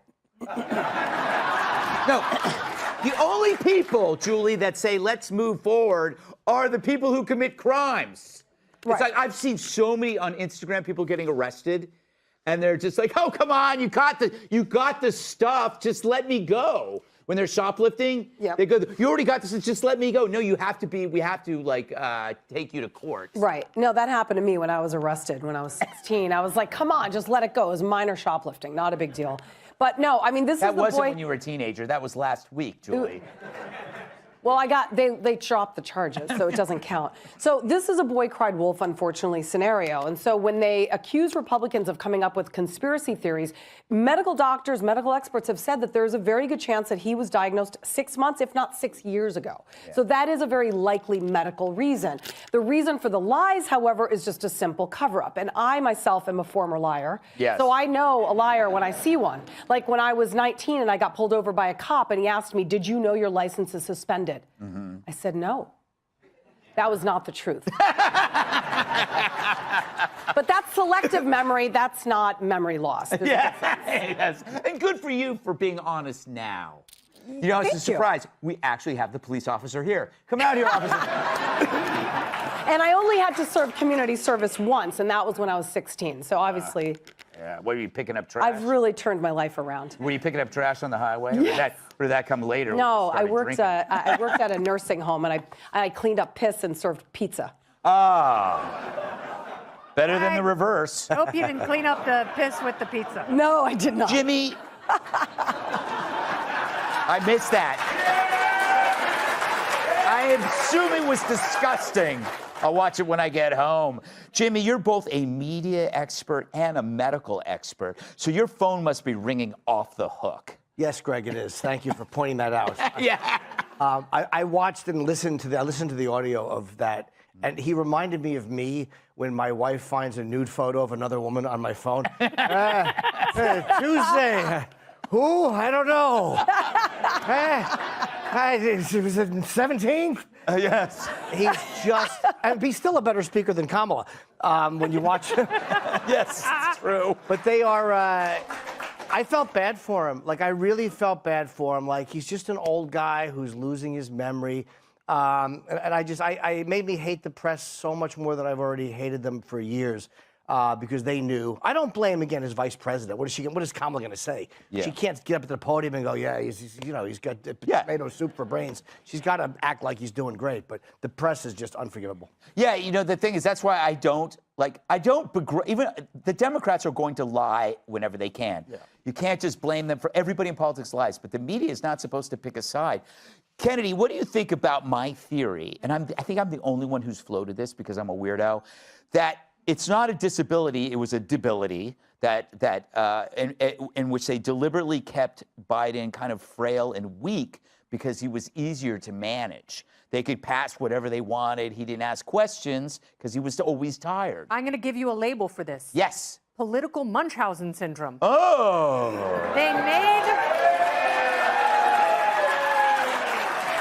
They made the president even sicker and kept him debilitated.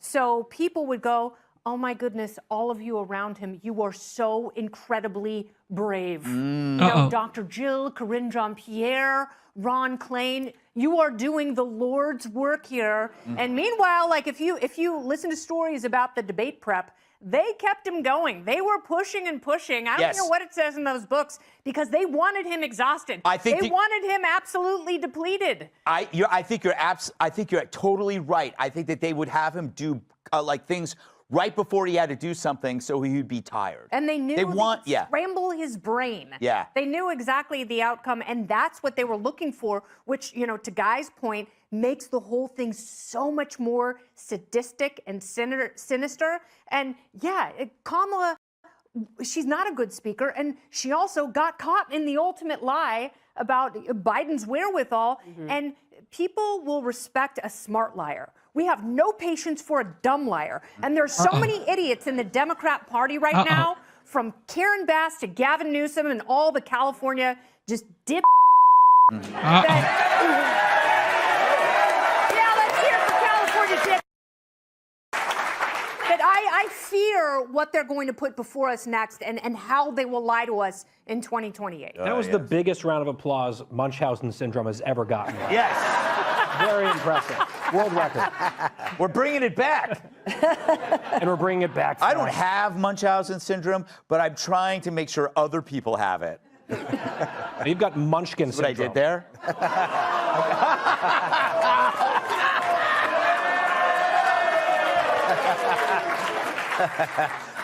Yeah, I have that too. I went out with a girl. She has a great housing. Nice. Hey, Sean Hannity here. Hey. Thank you for tuning into the live show. Yes. Okay, so a lot is still going on in the United States, from Vladimir Putin to Ukraine, the president trying to end the war in that region. Of course, the GOP big beautiful bill, well, the president's big beautiful bill, some people are saying that he is becoming impatient. Take a look at this.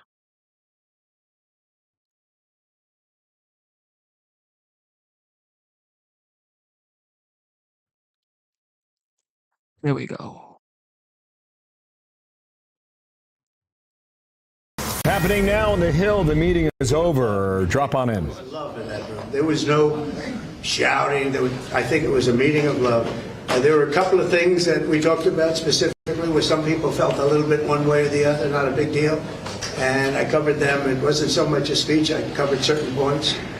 And I think there was, I'd be very surprised. You told him you were losing patience. Are you losing patience? No, I didn't tell him. Who told you I said I'm losing? That's what we heard inside the room. You said it's a lie. Wait a minute. patience? Who's told you that? We heard from people inside the room. Oh, really? True, the message. It's totally true. I never used the term. I didn't say losing. I didn't even talk about it. In fact, it's the opposite. I think we're going to get it done. I'm not losing patience. We're ahead of schedule. Anybody that told you that is a liar. Wait a minute. I never mentioned the word losing patience because I'm not losing patience. We're ahead of schedule. That's why I asked you. I want to get Well, why don't you go back to your source and tell them they're liars if the source even exists? Oh, man. Passes the House. Yeah. Senators are already talking about making a number of changes over Sure. their chamber. Always Is have. that okay? Yeah. You want them to swallow Yeah. this bill? In some cases, they have things that I like even better.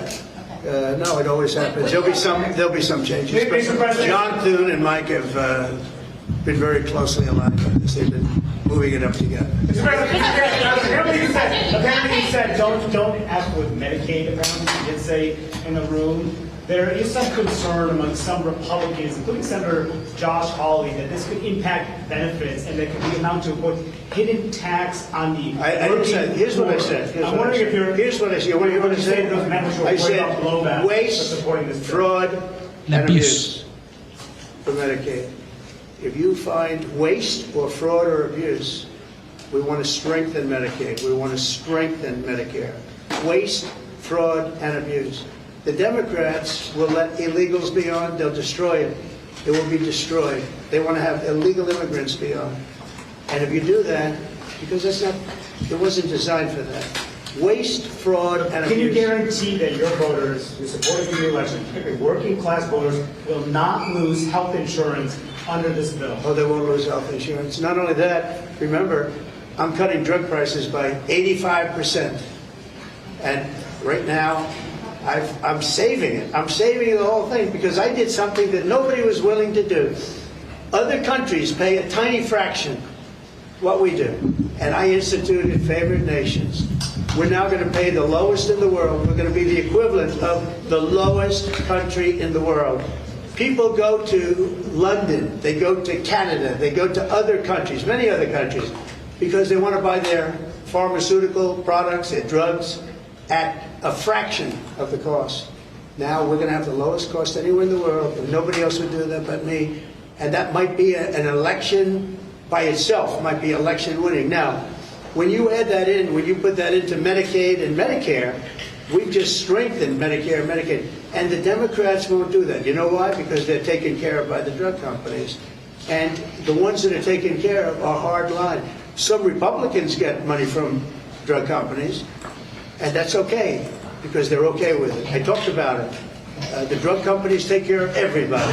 It's the biggest lobby, most powerful lobby in the world. There's no lobby like that. But the Republicans are okay with it. Not only okay with it, they love it. It was. Now, most people have been saying that, well, liberals have been saying that he's for the big companies. He's trying to save the big companies. He's trying to make sure they don't pay too much taxes. He's trying to cut taxes on billionaires. Well, if he's trying to cut taxes for billionaires and big companies, why is he doing this? Why is he telling Walmart to eat the cost of tariff? Why is he telling Apple the same thing? Why is he telling Amazon the same thing? If this man that everybody, well, the liberals are saying that he's only for the rich. Why is he trying to bring prescription drugs cost down?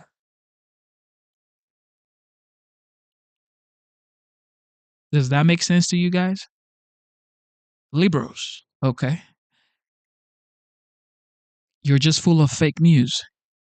This guy is trying to make America great by reducing cost, bringing manufacturing back to the United States, securing the border, ending wars, reducing inflation, reducing interest rate, bringing down prices, and it's forcing it down this big company's throat. It's telling them you're going to have to eat the cost of tariff. If you do anything stupid, I will be watching. How is he for big business if he's doing all of this stuff? Okay. So we're going to cut drug prices from 75 to 85, in some cases even more than that. You know, I was telling the story that, and some of you were at that news conference. I gave a news conference where I was the first one in 18 years to cut drug costs for the year. And they were like a quarter of a point to half a point less. And I was very proud of that. Now I'm cutting them by 80, 85% because I stopped the scam. This was a scam between the middlemen and the drug companies. This was a giant scam. And by the way, and other countries, because other countries fought for this. This was a giant scam, and we're not going to have it. So remember this. Go back and tell your people, if you'd like to, that the Republican Party is cutting the cost of drugs by as much as 85%. Not 8%, not 5%, not 1%. The truth is, these big companies, these rich billionaires that you guys think actually love Trump, they don't like Trump. That's the truth about the issue. They don't like Trump. The rich billionaires, the rich companies, the wealthy companies, they don't like Trump because he's making everybody see how they have been taken advantage of. They don't like him. That's why they raided his home. That's why they tried to put him in jail. That's why he got to attempt on his life. If you were not a problem, if you were not a problem for this top 1%, you think all of these things would have happened to Trump? No. Like I always say, I'm not comparing Trump to Jesus Christ. This is not a comparison. However, the Pharisees, the ones who were supposed to be upholding the laws, the ones who were supposed to be the law keeper, okay? The ones who were supposed to be abiding by the law, who knew the law. When Jesus came to earth, what did they say about him? When he was healing the sick, healing the deaf, making the blind see again, feeding thousands of people on the Sabbath day. They said, you don't do this on the Sabbath day. I'm solving problems. You're telling me I don't do this on the Sabbath day? Why? And guess what happened? Well, we know the story of Jesus Christ, the Savior. He was crucified. By who? The same people who were supposed to uphold the law. Same folks. Okay? The ones who knew the laws. The ones who claimed they knew the laws from back to front and front to back. They still crucified Jesus. If they knew the law so bad, why didn't they read the part where they said a Savior would come? Every description in that story depicts Jesus as the Savior, yet he was crucified. Okay. Shout out to Luke the GOAT. Shout out to you. Thank you for the super chat. He says, Trump doesn't need drugs. Just tell him you are from ABC. That's a wild, dog. Luke the GOAT. Appreciate you. Thank you. 85%. And you're going to have the lowest drug prices anywhere in the world because I'm doing favored nations. And it's all done. I signed it. and the Democrats will unsign it, and the drug prices are going to go up. And I think on that issue alone, you can't lose an election. Mr. President, weaponizing with the arrest of a congresswoman, Democratic congresswoman. Oh, give me a break. Did you see her? She was out of control. Did you address those days are over. Did The you days tell her of to do woke. that? The days of woke. No, I didn't. The days of woke are over. That woman, I have no idea who she is. That woman was out of control. She was shoving federal agents. She was out of control. The days of that crap are over in this country. We're going to have law and order. Mr. President, thank you very much. You campaigned on lowering the price of groceries. How can you justify cutting food assistance in this bill? Let me just tell you, the cut is going to give everybody much more food because prices are coming way down. Groceries are down. Eggs. You told me about eggs. You asked me a question about eggs my first week. You said eggs. I said, I just got here. Tell me about eggs. And it was going through the roof. You know that eggs now are way down. Everybody's buying eggs. Groceries down. Energy's down. Thank you for tuning into the live show. God bless you. Double tap your screen, subscribe to the channel. The GOAT strikes again one more time, of course, the legend. Well, I'm going to have to add the legend to your name, Luke, okay? Because you've moved from just being the GOAT to also being the legendary GOAT. All right? The legendary GOAT says, that's right, Genesis. Even Trump believes in being used by God. He doesn't think he is God. Exactly. Nobody can be God because God is God. No man on earth or beyond can be God. Okay? But you can be a vessel of God. God can use you for greatness, like this man out here. Gasoline is now they're buying gasoline now for $1.99. If you look back, you'll see $3.50, $4. This country, we're going to lose this country. Our country now is respected all over the world. All over the world we're respected. We were a laughingstock. The entire world we were a laughingstock. I went to the Middle East, and those rulers of those three countries are very powerful people, very big people, very rich people. They respect our country again. China was going to take them over. You know, China was going to get they were going to get into the, if you look, Saudi Arabia, you take a little look what was happening with Qatar, UAE, great people, unbelievable leaders, but they were abandoned by this country. And they're not going to China anymore. They love us, we love them. We're going to take care of them, and they're going to take care of us. We came back with $5.1 trillion. Exactly. Every other president would have come back having spent $5.1 trillion as usual. And remember this, we were losing $5 billion a day under the past administration. I have to be a little bit careful the way I talk because there's a lot of anger about that administration. And by the way, the real question, who ran the auto pen? Okay, who ran the auto pen? Because the things that were signed illegally, in my opinion. I think we've just proved that. But our country is respected again. All over the world we're respected. We were laughed at 7 months ago. Then you had November 5th. And our country is respected again. Thank you. Here is a president that actually answers questions, deliberates with his people, comes out here transparent. What else do you want, liberals? What else would you like? Well, for the liberals, okay, because this is a free speech channel.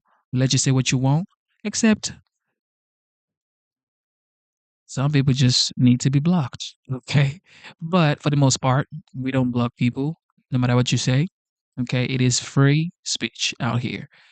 Now, with that being said, this right here is for the liberals, CNN. Here we go.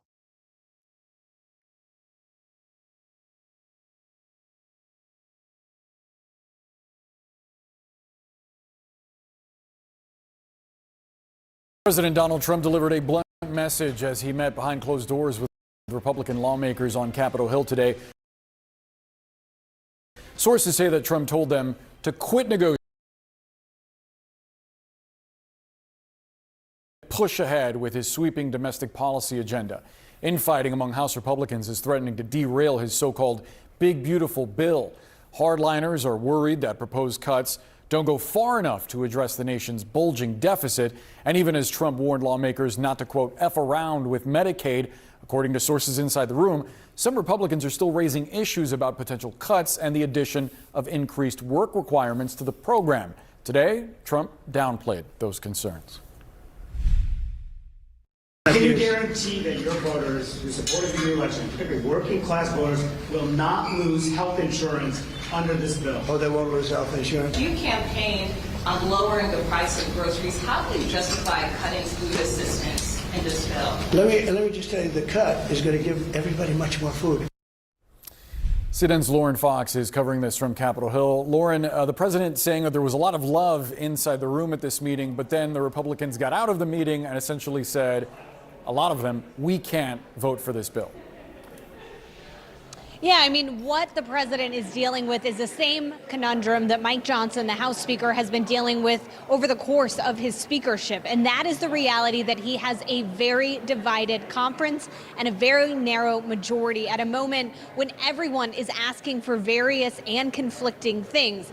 He is about to go and meet with members from the New York delegation who are upset because they want to increase the amount that taxpayers in their districts can pay and deduct from their federal taxes for their state and local taxes. That is an issue that they say that they are going to continue fighting for. They got another offer from the speaker last night. It wasn't good enough. Even after the meeting with Donald Trump today, I am told they still are voting against this bill as it's currently written. We're going to see if the speaker can convince them in his office in a couple of minutes to get on board, given the fact that Donald Trump's message was clear today. It is time to put the pens down and get on board with this piece of legislation. We are not going to be arguing about this much longer.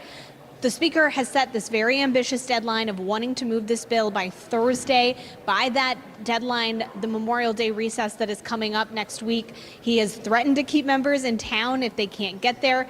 Obviously, you know, if you keep members in town when they're frustrated, that can cause even bigger issues down the line.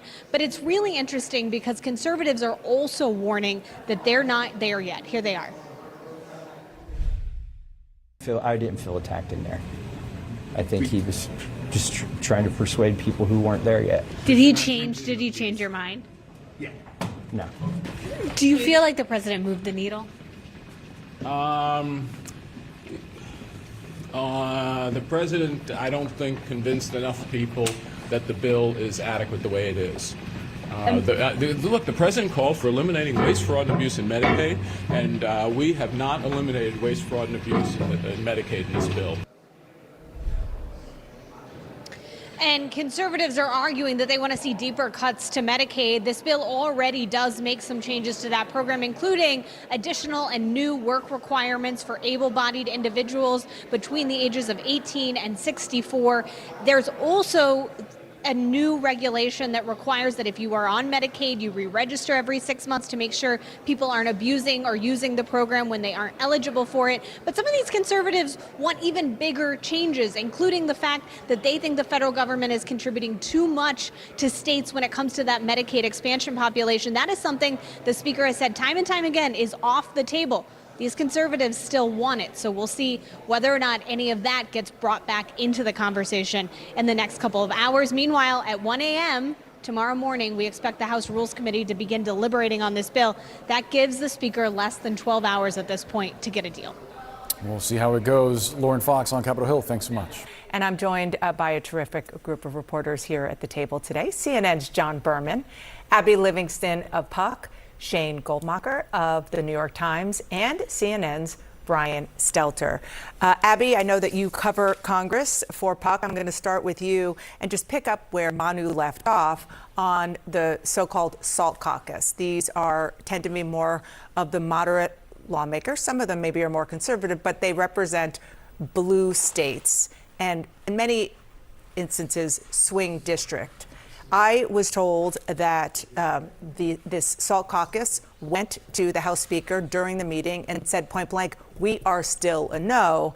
And Mike Lawler, who's a leader of that movement, maybe one of the most kind of on the bubble when it comes to his politics in his district, he said to me, I'm not budging. I mean, we are in a moment, and moderates of this ilk tend to be the ones who cave on these sorts of bills, and we are just seeing their spine possibly grow stronger.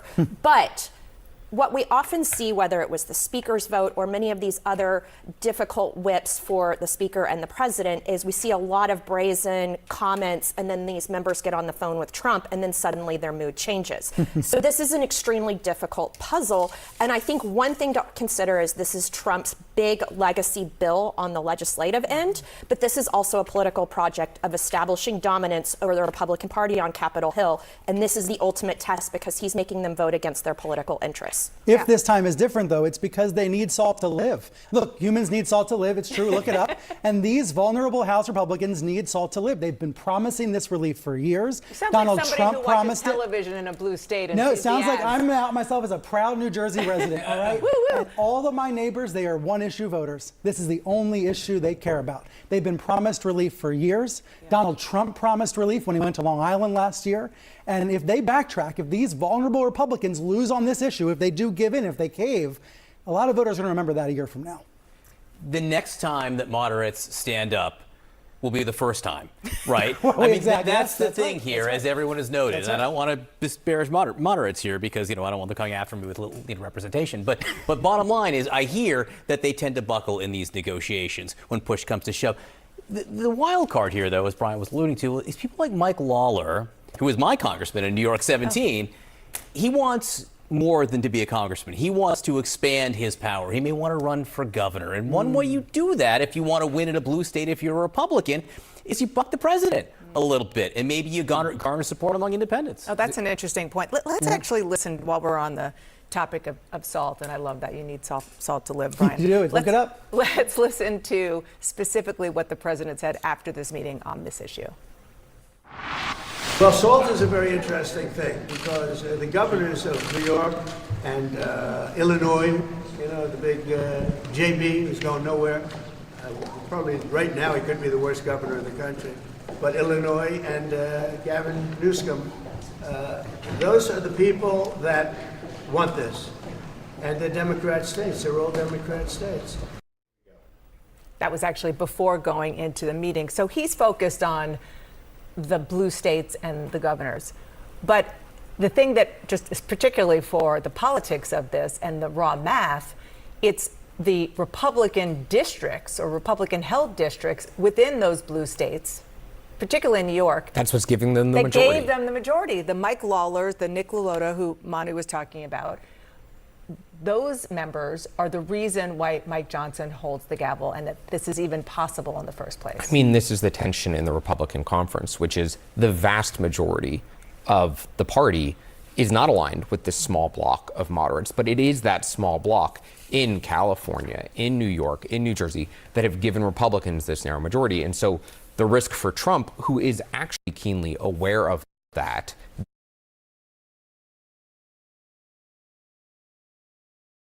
issue that they care about, right? He created the law that they're trying to roll back. And he moved to Florida. And so Where he's it's not an subject to it, right? issue. He's been on every side of the salt issue, right? He signed the initial law. He said he would repeal it, and now he's attacking it as a giveaway to blue states. So he's been all over this. I just want to get back to what you sort of alluded to earlier, which is beyond the specifics. This is about a moment in time and about where the party is right now. Because one of the hallmarks of Trump 2.0 so far has been everybody caving to Trump on pretty much everything within his party. And so the question is whether this is going to be different. So it's a legacy issue because this is his legislative agenda. And of course, the potential policy problem of if it doesn't happen, taxes will go up. But it's also a power issue. So, I mean, what's in the background of this is he's basically implicitly promising to go after these members in the primary before they can even get to the general election. And also just on the SALT issue, additionally, they may be putting seats in play that weren't even competitive before 2 weeks ago. And so this is, I think, one thing to think about this long term is if he loses the House over this, whether or not they comply, that means subpoena power for Democrats. So there's a long-term outlook on this that it seems to me that the Republicans are day trading on this, just trying to get through each day rather than thinking long term. Look, you're talking about power, two other P's here. I mean, this was not a policy pitch that the president made behind closed doors. This was personal. And there were Republicans. I was interested that Manu talked to Warren Davidson on the way up, because I talked to Warren Davidson this morning, who told me he was a no this morning on where things stand because he cares about the policy. And I said, well, what if Donald Trump leans on you and says, hey, buddy, Warren, I need you with me? And he said, look, if they don't change the policy in here, then I'm still a no. And he's, of course, a conservative who wants there to be more cuts to Medicaid, or more trims or reductions in spending, he would say. But look, I'm not sure how he wins them if they stick to their guns on the policy. So we've been talking a lot about the SALT issue, but there are so many other variables, including the people on the policy. Warren Davidson's one of them, who doesn't want to add more to the debt and the deficit. And, we have these numbers just as a reminder.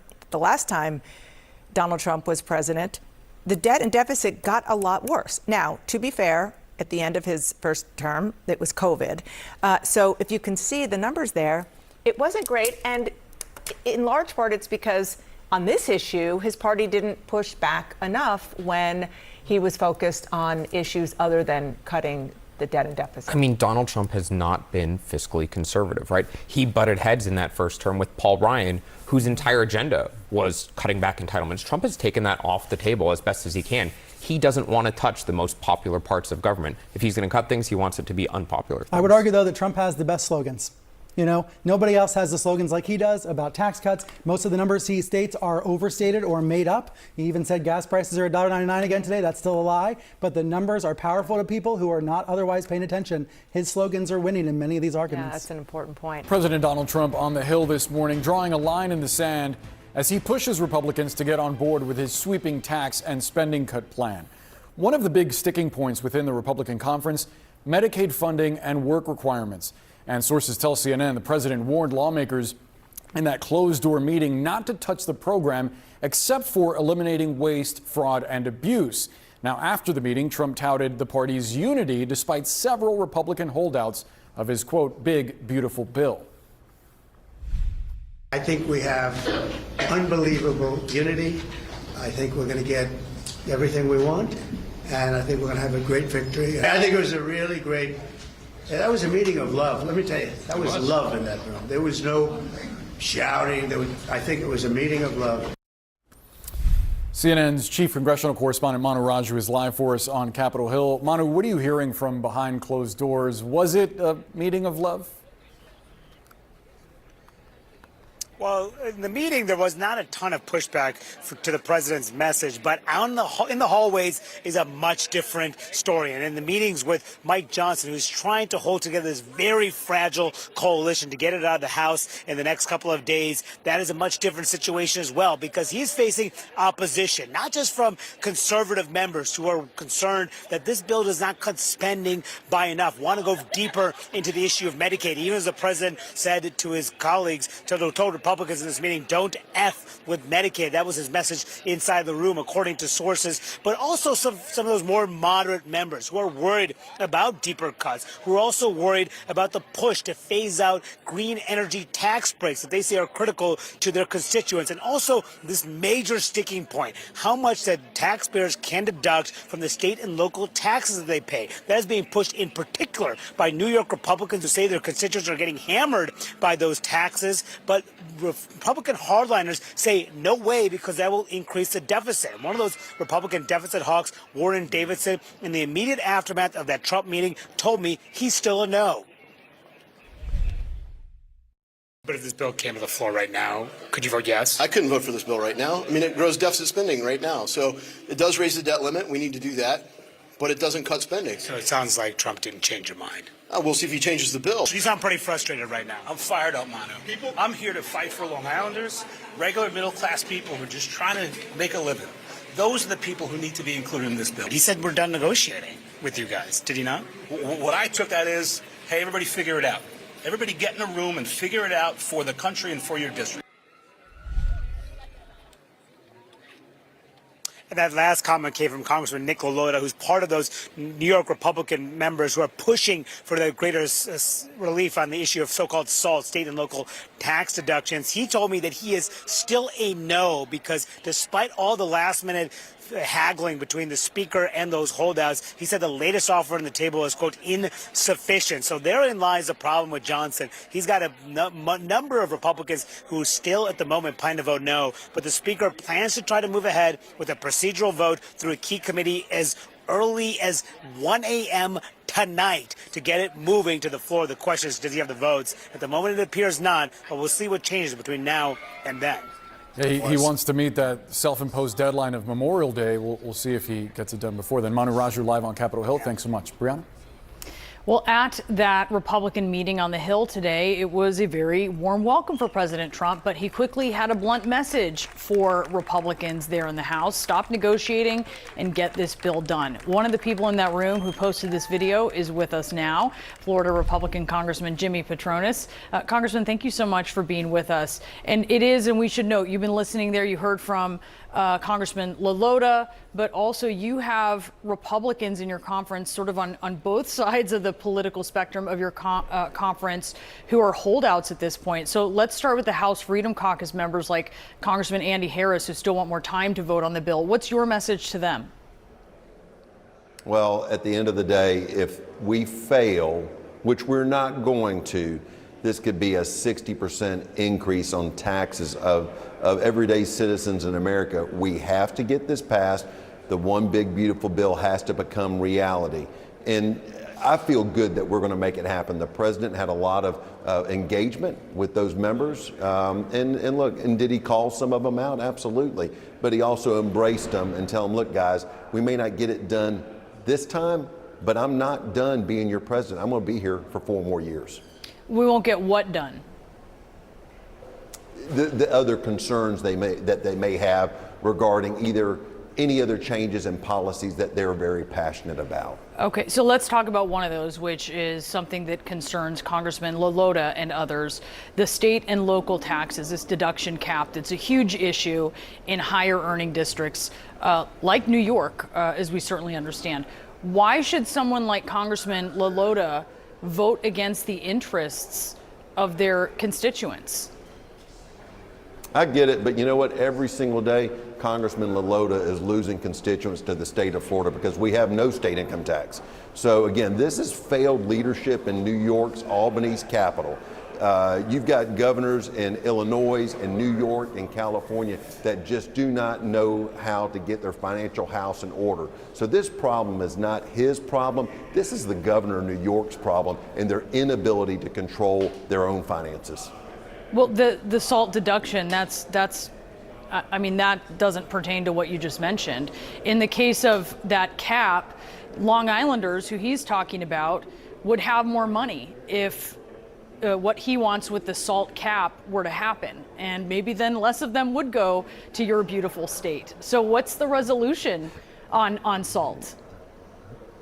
Oh, again, I'm going to repeat my same answer. Last year, Florida had a net gain of 400,000 new Floridians. They're leaving high tax states and going to low tax states. This isn't Mr. LaLota's problem. This is the government of New York's problem. And again, hopefully they get their act in order. It's an issue, but you understand how it works. He is fighting. Oh yeah, I understand. I totally understand how it works, but also understand that people will leave with their feet and go to where they can keep more of their money.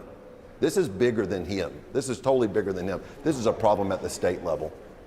So on Medicaid spending, you would like to see that Medicaid work requirement go into effect earlier than 2029. You have, according to the latest Kaiser Family Foundation data, almost 140,000 constituents on Medicaid, roughly 1 out of every 6 people in your district.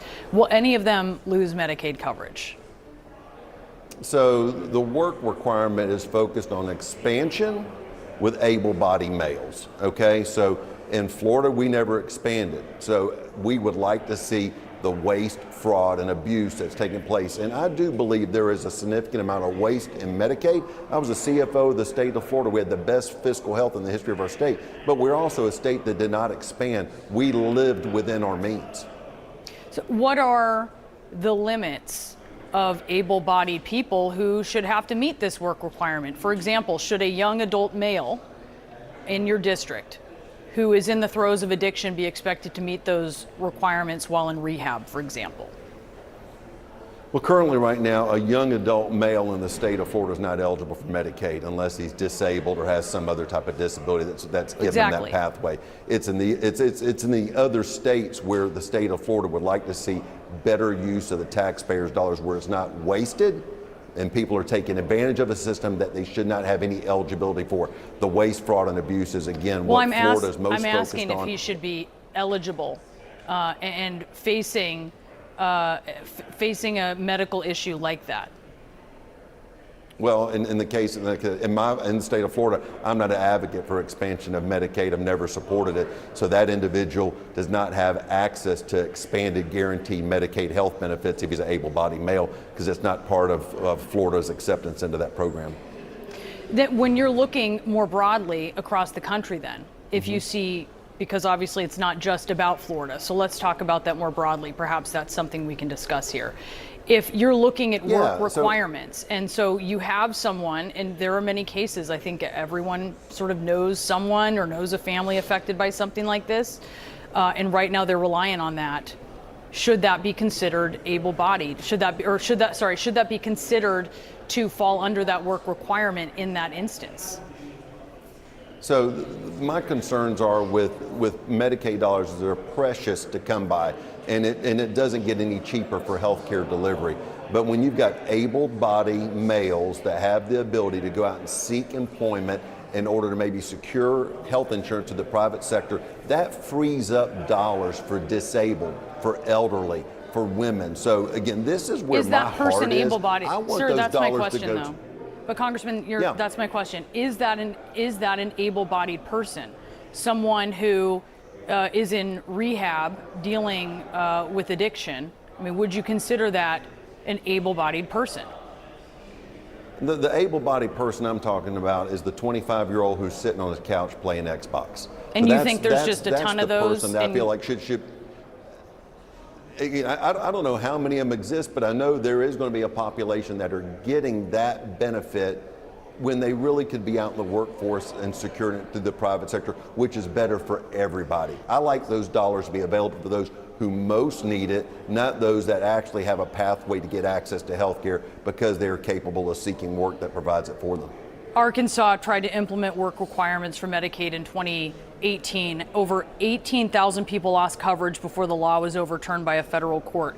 Are you comfortable with those kind of numbers nationwide? Well, I think we have got a system that obviously needs to be tighter, because what we've got Medicaid as is, acceptable numbers? Difficult to make.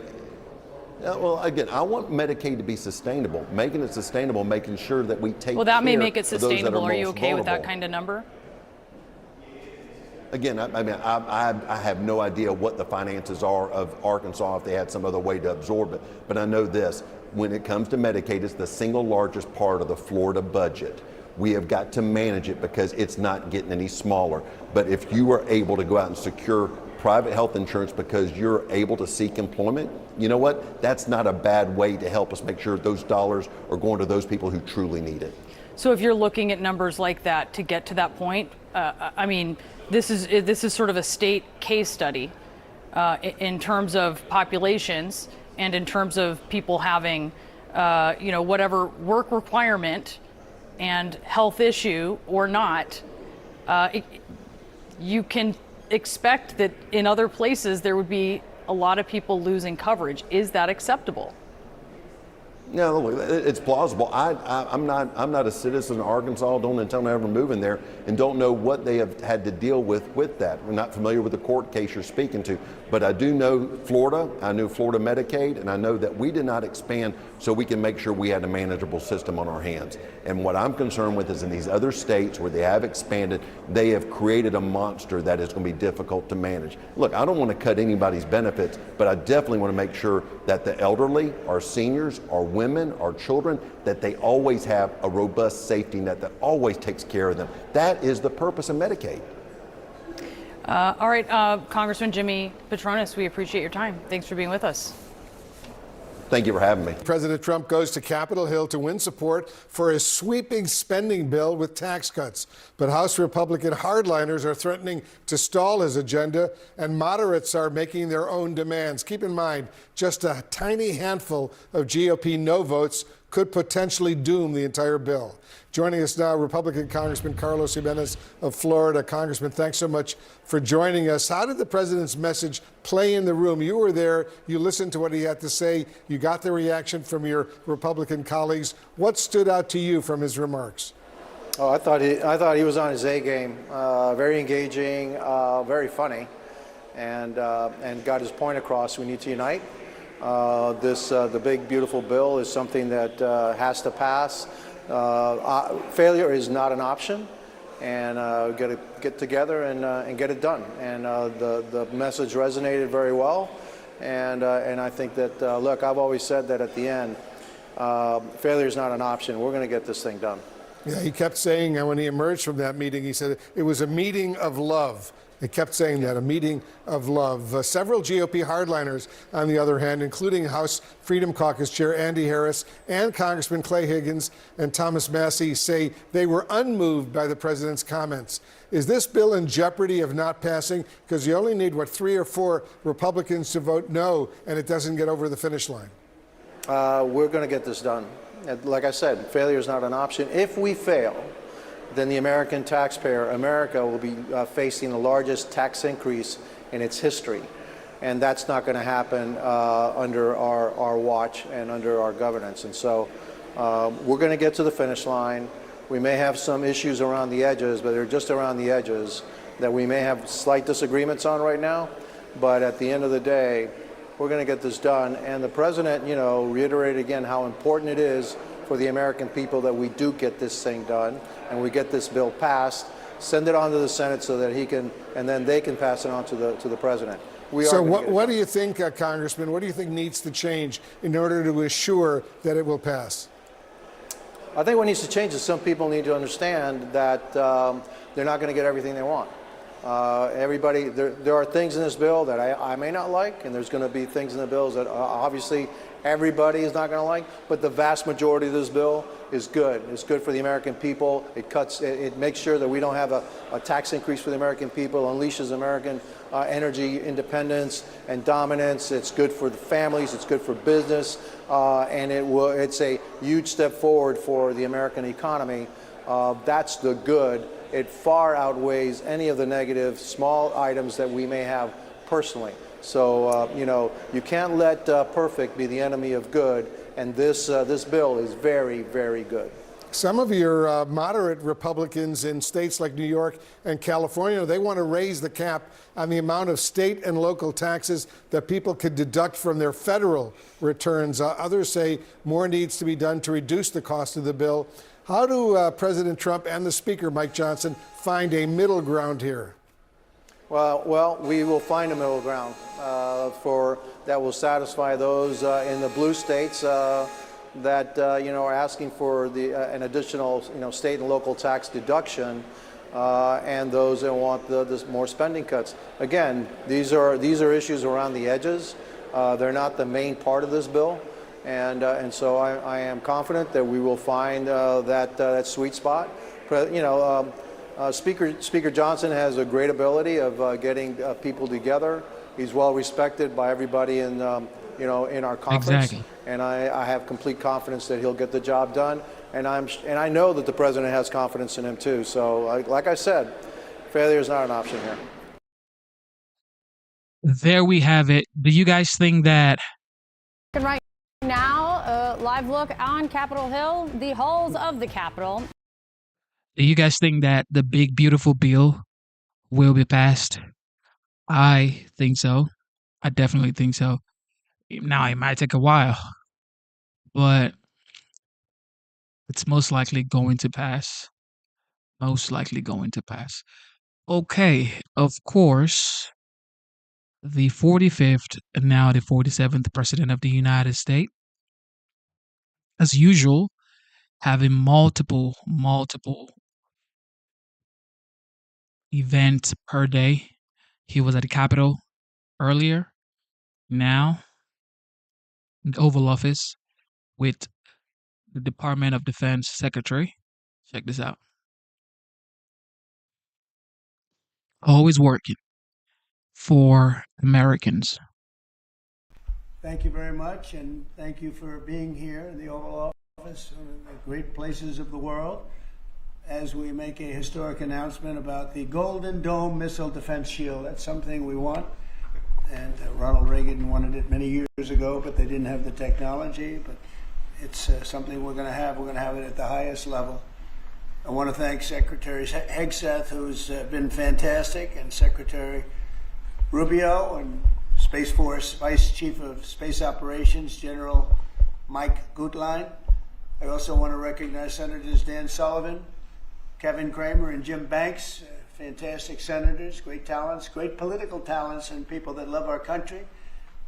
In the campaign, I promised the American people that I would build a cutting-edge missile defense shield to protect our homeland from the threat of foreign missile attack. Did you hear what he said? Did you hear what he just said? He said, during my campaign, I promised the American people we were going to build the Golden Dome around the United States. Key word, promise. I promised the American people. How many presidents can say what he just said? Oh, I promised you guys, but now I want to fulfill my promise to you. This is what I voted for. This is what we voted for. Well, for the Republicans and conservative, this is what we voted for.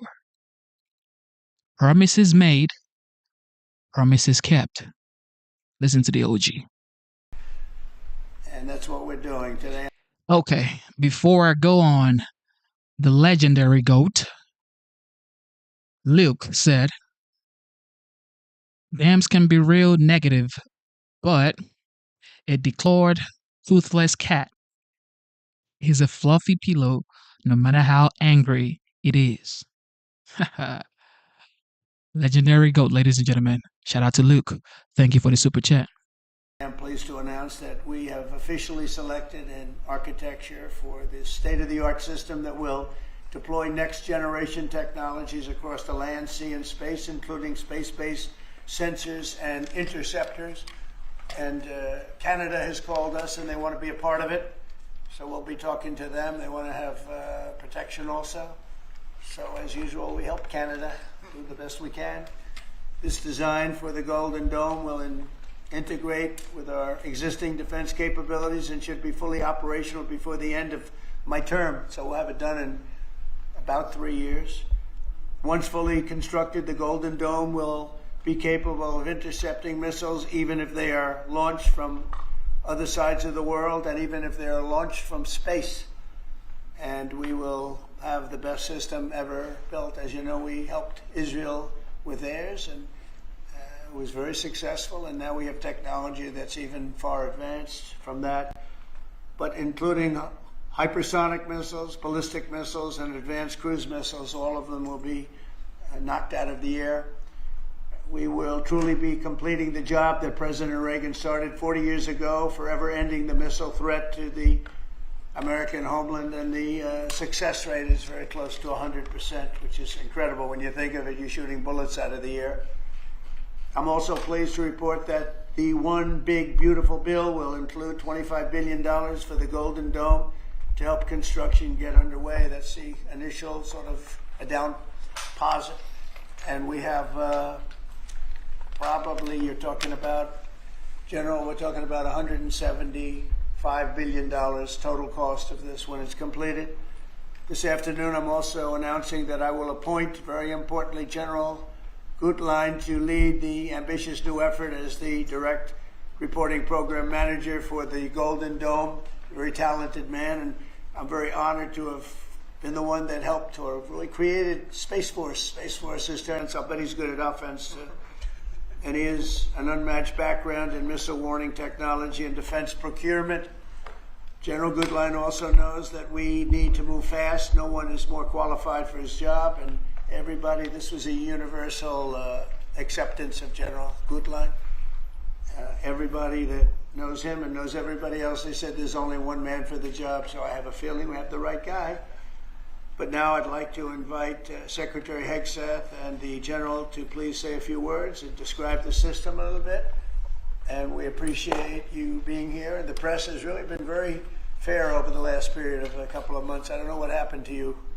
It was so much more exciting the other way. But you've been very, very fair. We have very high poll numbers, the highest we've ever had. And I think we're doing a great job. We had a tremendous trip to the Middle East, as you know. It was a really amazing trip. And now I came home, and this is the one I was really looking forward to this day, because this is very important for the success and even survival of our country. It's a pretty evil world out there, so this is something that goes a long way toward the survival of this great country. And as I said, we'll be discussing Canada. They want to hook in, and they want to see if they can be a part of it. That sort of makes sense. I guess that's what I was talking about from day one. You know, it just automatically makes sense, and it won't be very difficult to do, but they'll pay their fair share. Thank you very much, everybody. And Pete, go ahead. Well, Mr. President, add this to the long and growing list of promises made and promises kept. Ultimately, this right here, the Golden Dome for America, is a game changer. It's a generational investment in the security of America and Americans. Mr. President, you said we're going to secure our southern border and get 100% operational control after the previous administration allowed an invasion of people into our country. President Reagan 40 years ago cast the vision for it. The technology wasn't there. Now it is, and you're following through to say we will protect the homeland from cruise missiles, ballistic missiles, hypersonic missiles, drones, whether they're conventional or nuclear. It's not lost on me, sir, also that you had the vision to start the Space Force, and here we are when others said we didn't need it. Here we are in the Oval Office with one of the leaders of the Space Force, in General Gutlein, leading the charge on putting in place a game-changing Golden Dome for America. So, sir, it's an honor to be a part of this bold initiative. We're going to get to work on it. We have been since you signed that executive order on January 27th. We've been fast forward on this. We're here on this day, and this is just one stop in delivering this defense of the homeland, which is something you've charged us with doing, and we'll keep going until it is complete, sir. Thank you, Pete. Pete's doing a great job, by the way. Thank you very much. General, please. Mr. President, today is a great day for the nation as we double down on protection of the homeland. As you're aware, our adversaries have become very capable and very intent on holding the homeland at risk. While we have been focused on keeping the peace overseas, our adversaries have been quickly modernizing their nuclear forces, building out ballistic missiles capable of hosting multiple warheads, building out hypersonic missiles capable of attacking the United States within an hour and traveling at 6,000 miles an hour, building cruise missiles that can navigate around our radar and our defenses, building submarines that can sneak up on our shores, and worse yet, building space weapons. It is time that we change that equation and start doubling down on the protection of the homeland. Golden Dome is a bold and aggressive approach to hurry up and protect the homeland from our adversaries. We owe it to our children and our children's children to protect them and afford them a quality of life that we have all grown up enjoying. Golden Dome will afford that. I greatly appreciate your trust in me and your nomination in me and your trust in the team to deliver this. It is a great day for America. And also, very importantly, we're the only ones that have this, we call it super technology. Nobody else has it. And nobody else has really near what we have. So this is a very exciting project. This is something that will, the general said close to 100% protection. So that's something we need. I think it's a very, and everything's going to be made in the USA, by the way, very importantly. So it's something that I've been looking forward to for a long time. And I just noticed you too, Jim, you're standing there, and behind you is a very important document, Declaration of Independence. And that was in the vault for many decades right under this area. They have vaults with pictures on top. You have Abraham Lincoln. You see that was the original Abraham Lincoln, the original Washington. And does everybody know who the middle was? General Grant. And so it's very exciting. You look over here, and above Ronald Reagan, you have Thomas Jefferson. That's Monroe from the Monroe document. And you know who that is, right? Andrew Jackson. So we have a lot of very exciting pictures, and on the other side, likewise, some great presidents and great people. And these Many of these, because people were asking about them, many of them, almost all of them, were in the vaults or nearby, but generally in the vaults downstairs. Well, we have some great, so it's very exciting, and the place has become a little different than you first saw it, Jim, right? Yes, much It's better. a little bit different, it's slightly better. But to think we had them, and some were in the vaults for over 100 years. So it's pretty cool stuff. Everybody knows Jim Banks. He's a great congressman, and now he's a great senator from Indiana. And you might want to say a few words. Well, your legacy with Space Force, Mr. President, is already big, but the Golden Dome is going to be an even bigger legacy for our country. And Indiana is going to help you make it. Right. The space satellites that are made at Fort Wayne, Indiana by L3 Harris, all the work done at Crane Navy Base in southern Indiana is going to be a big part of it. And Hoosiers are very proud of that. We're proud of you. Thank you very much. It'll be a big factor. Thank you, and good luck, and congratulations. You won that race by a lot. That wasn't even a contest, right? Well, thank you. Thanks to you and all of your support. Thank you very much. Thanks. Please go ahead. This is Senator Kramer, and he's one of our best. Can't get any better. Go ahead. Well, you're very nice, Mr. President, and thanks for this. And I remember the day in your first. Every single American, you're supposed to be proud of this moment. You're supposed to be proud of this moment. The Golden Dome for America. Isn't this what you would want as an American? Protection. One thing I do not understand with the liberals is they want Trump to fail so bad. Don't you realize that if Trump fails, what happens to America? He's leading America. You're supposed to be wishing for his success and for American success. Why do you want him to fail? Oh, I'll come back here in next 1 year and I'll see what you're talking about. So you don't want America to be better in 1 year? A year from now, you don't want America to be better? He's going to destroy the United States. You're supposed to be praying for your leaders. This guy has been working around the clock. I just told you today he's at 3 events. He had 2 at the Capitol building. Now is in the Oval Office. What else do you want? What else do you want? I support America. I love America. And I suggest you do the same.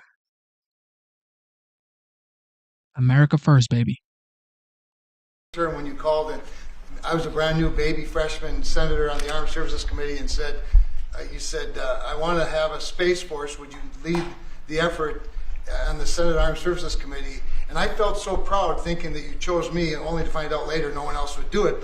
But nonetheless, it worked out really well because North Dakota has some great space assets and that contribute to that and to Golden Dome. No surprise that you would be the president that would come along and put the homeland first.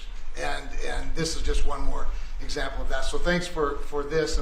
Thank you for tuning into the live show. Shout out to the GOAT one more time. The legendary GOAT, Luke. He said, does everyone realize that every president after Trump will be measured by his success? Yes, every single president after Trump, which is most likely going to be another Republican in 2028, in my opinion, because I think Marco Rubio is doing an awesome job. J.D. Vance, incredible as well. Everybody coming after Trump, you're going to have to step up your game because now Americans know what an effective president looks like. I mean, they knew from 2016 to 2020, but for some reason, 2020 happened. And then all of a sudden, everybody forgot about the First Step Act. Everybody forgot about Abraham's Accord. Everybody forgot about a lot of stuff that he did.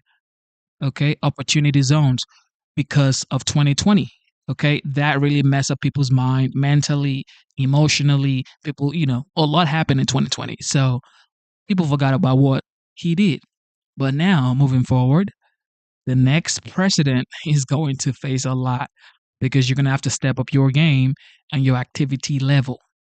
For allowing me this opportunity. By the way, let me just add my strong endorsement of General Goodline's role in leading this. I don't know anybody better, for sure, better equipped to do it than he is. Everybody said that. Yeah, that's for sure.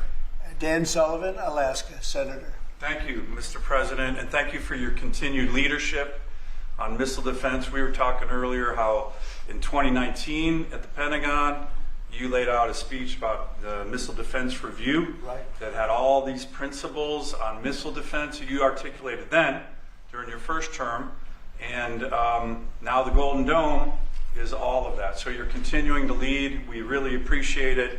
The Congress is stepping up, as you mentioned right now in the budget reconciliation bill, $25 billion for the Golden Dome. And what Senator Kramer and Senator Banks and I and many others, we're working on and I briefed you on this before, sir, on our Golden Dome Act, which we think will have, in terms of legislation that can help cement what you're doing right here, getting the Congress behind it, not just with the funding, but with authorization. So we're working closely with Secretary Hegseth, General Gutlein, and the whole team. So we're very honored to be here, sir. And Alaska is the cornerstone of missile defense right now in terms of ground-based missile interceptors, in terms of radar systems and track incoming missiles. So my state is honored to continue to play a critical role in all of this and build on it. And we're really excited to be here. Thank you. Thank you very much, Dan. Great. Any questions? Mr. President, you had mentioned at the beginning of your remarks that this was a campaign promise of yours. Have military commanders asked for this? Way he says, man, this man is an inspiration. It's just an inspiration. The way he says, yes. Any questions? Who says that? No president would say any questions because you want to run away from questions. Okay, you don't want people to ask you things that you cannot answer. Not Trump. He's always chasing, running after, pursuing questions. He wants questions. Why? Because he wants the American public to see and hear what he has to say. So the media doesn't twist it or lie about it.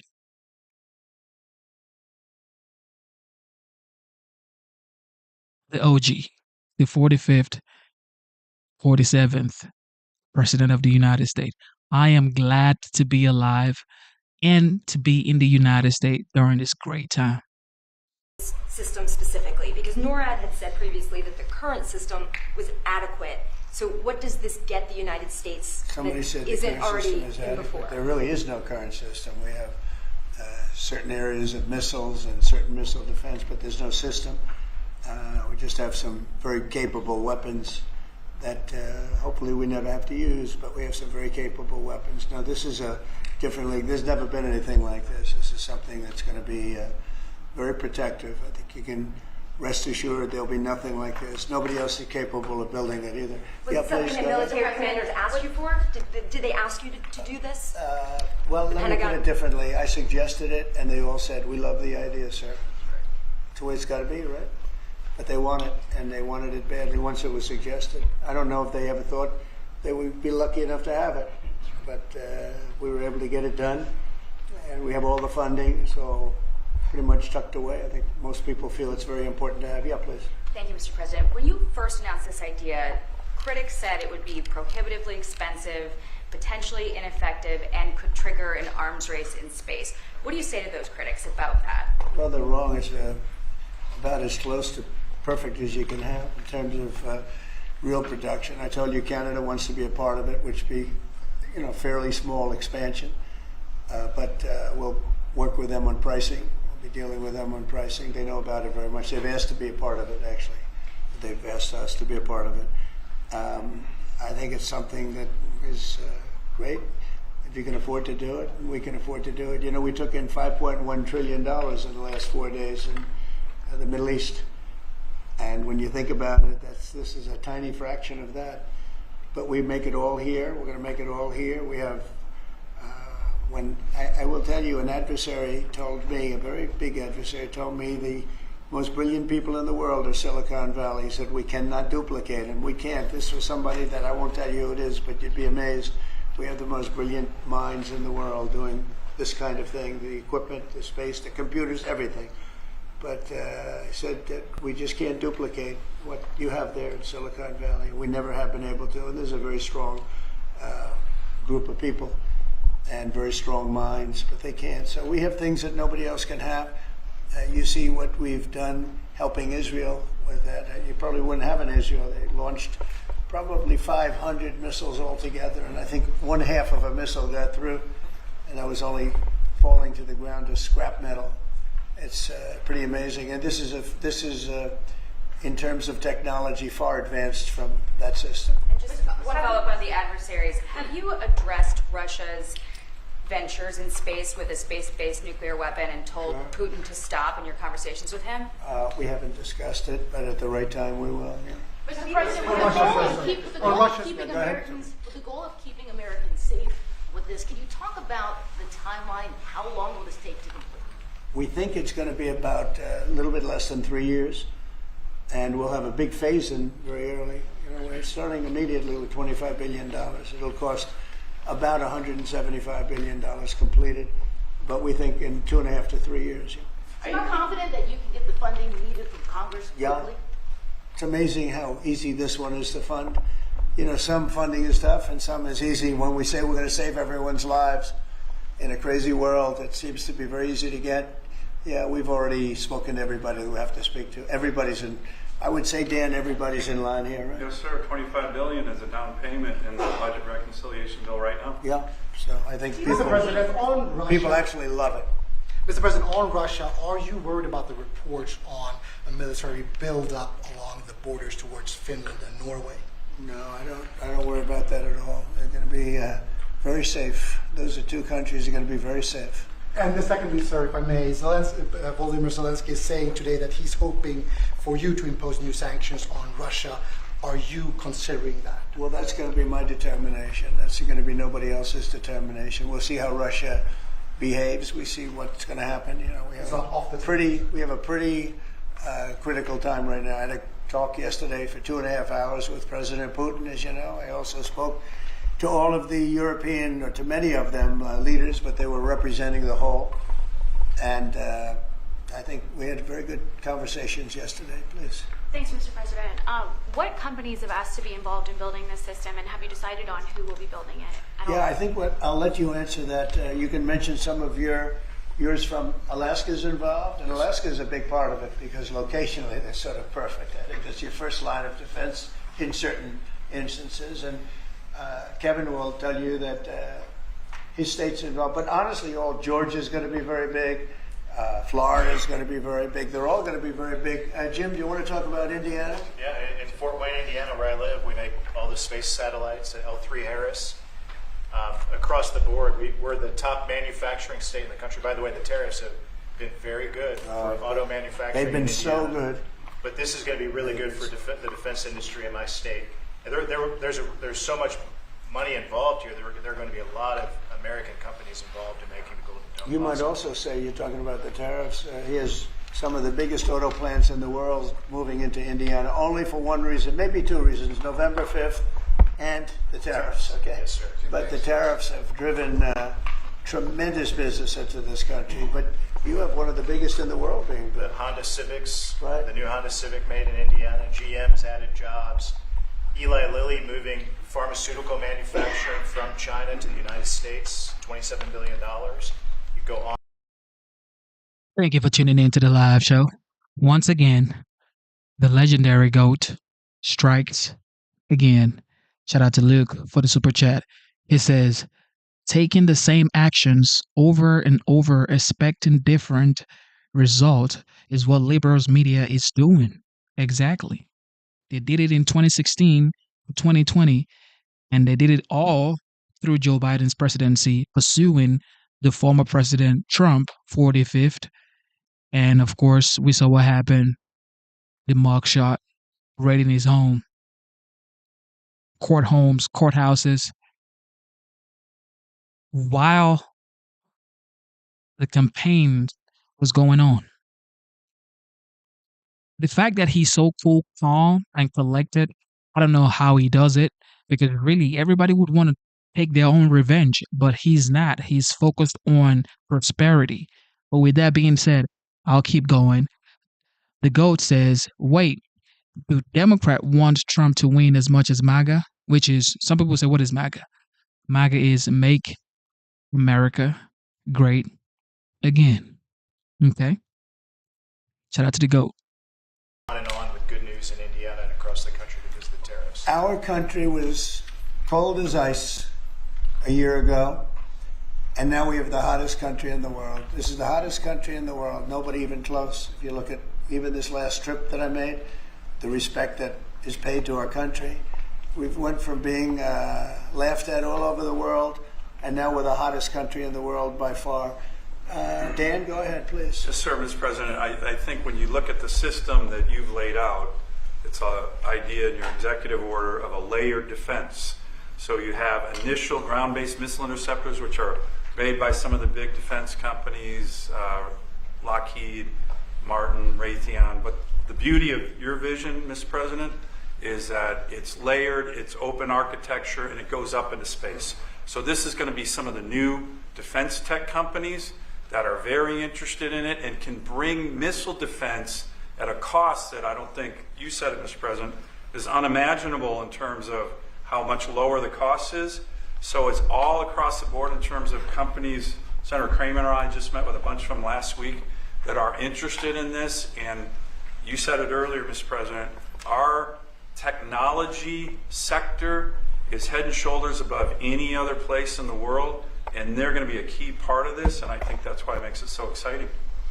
Mr. President, I think one of the things that's, and you alluded to this, the new autonomous space age defense ecosystem is more about Silicon Valley than it is about big metal, right? And so what's exciting about this is it makes it available to everybody to participate, to compete. Big companies, mid-sized companies, small companies, but General Gutlein is the perfect person, again, to sort all that out because he understands how it has to work together ultimately. And Pete, maybe we'll close with you. We have been discussing this for a long time. Peter and I used to discuss it when I was going to go on a show that he did very well and had tremendous ratings, but all he wanted to talk about was the military. He didn't want to talk about anything else. We used to talk about this. How about you closing it out? Yes, sir. I mean, like I said, without your vision, willing to say and do things when other people wanted to look away and pretend like the threat didn't exist, or be focused on foreign adventurism, some other threat that we've been told is affecting us. When you looked at the data, sir, from Russia to the Communist Chinese and other, their capabilities, what they're trying to do to supersede us and threaten us, how do we find the best innovators, the best military leaders, the best companies, tech companies? You mentioned open architecture. That's exactly right. So multiple companies can pour into this, sir. It's a layered defense. So if you miss at one, you catch at the next. And it integrates existing technologies that can speak to each other. So it moves quickly while also investing in further ranging space-based interceptors. So our enemies, our adversaries, are going to pay a lot of attention to this, just like they have to President Trump from day one. So you're defending the homeland, defending the American people. It's going to benefit my kids, grandkids, all of ours in this room. So thank you for your leadership. We're going to charge it as fast as we can. Very good. Great job, everybody. Thank you. Thank you very much. They're screaming him down. Do anybody remember when the Prime Minister of Italy, when she came to the Oval Office, and President Trump says, "Any question?" And everybody was like, and she was like, whoa. But she's not used to it. This is a legend right here. He's used to this. He was born in Queens, New York. He was a developer in New York. He changed the economy of New York. In case people don't know, this man changed New York. There was a time New York was going through a lot of crisis. Most people don't know. This guy was part of the people, if not one of the key players in changing the economy of New York. There was a time where Trump Tower was the tallest building in New York, and it attracted a lot of people into New York for tourism. He's been changing cities, and he wasn't even a politician. What else do you want? Oh, he's racist. Oh, for real? Oh, he's Hitler. Oh, for real? What else do you have, liberals? You have nothing. You only have lies. He's gone through bankruptcies. It's part of life. Elon Musk, the richest man on earth right now, most people would say he's the most innovative man on earth right now. Most people would say that. He's failed so many times. Do you know how many rockets he's blown up because they didn't do their calculations well or because there was some sort of mistakes? Yes, mistakes or failures or falling down, it is part of life. You fall down 7 times, you get up 8. What do you expect? When you fail, you just lay down and call yourself a failure? No, this is America. You get back up and you try again and again and again and again. You don't give up because you failed or because you fell down. My daughter is 5 years old now. I remember when she was trying to learn how to walk.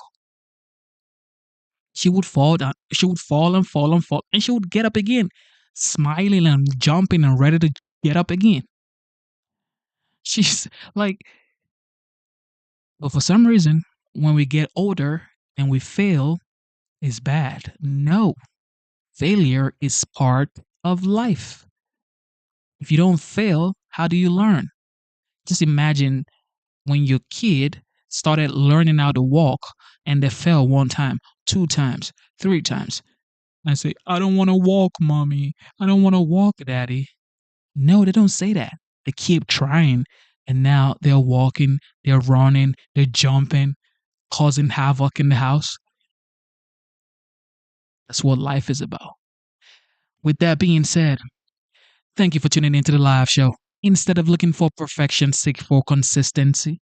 Never give up on yourself. Never give up on your dreams. Never give up on God.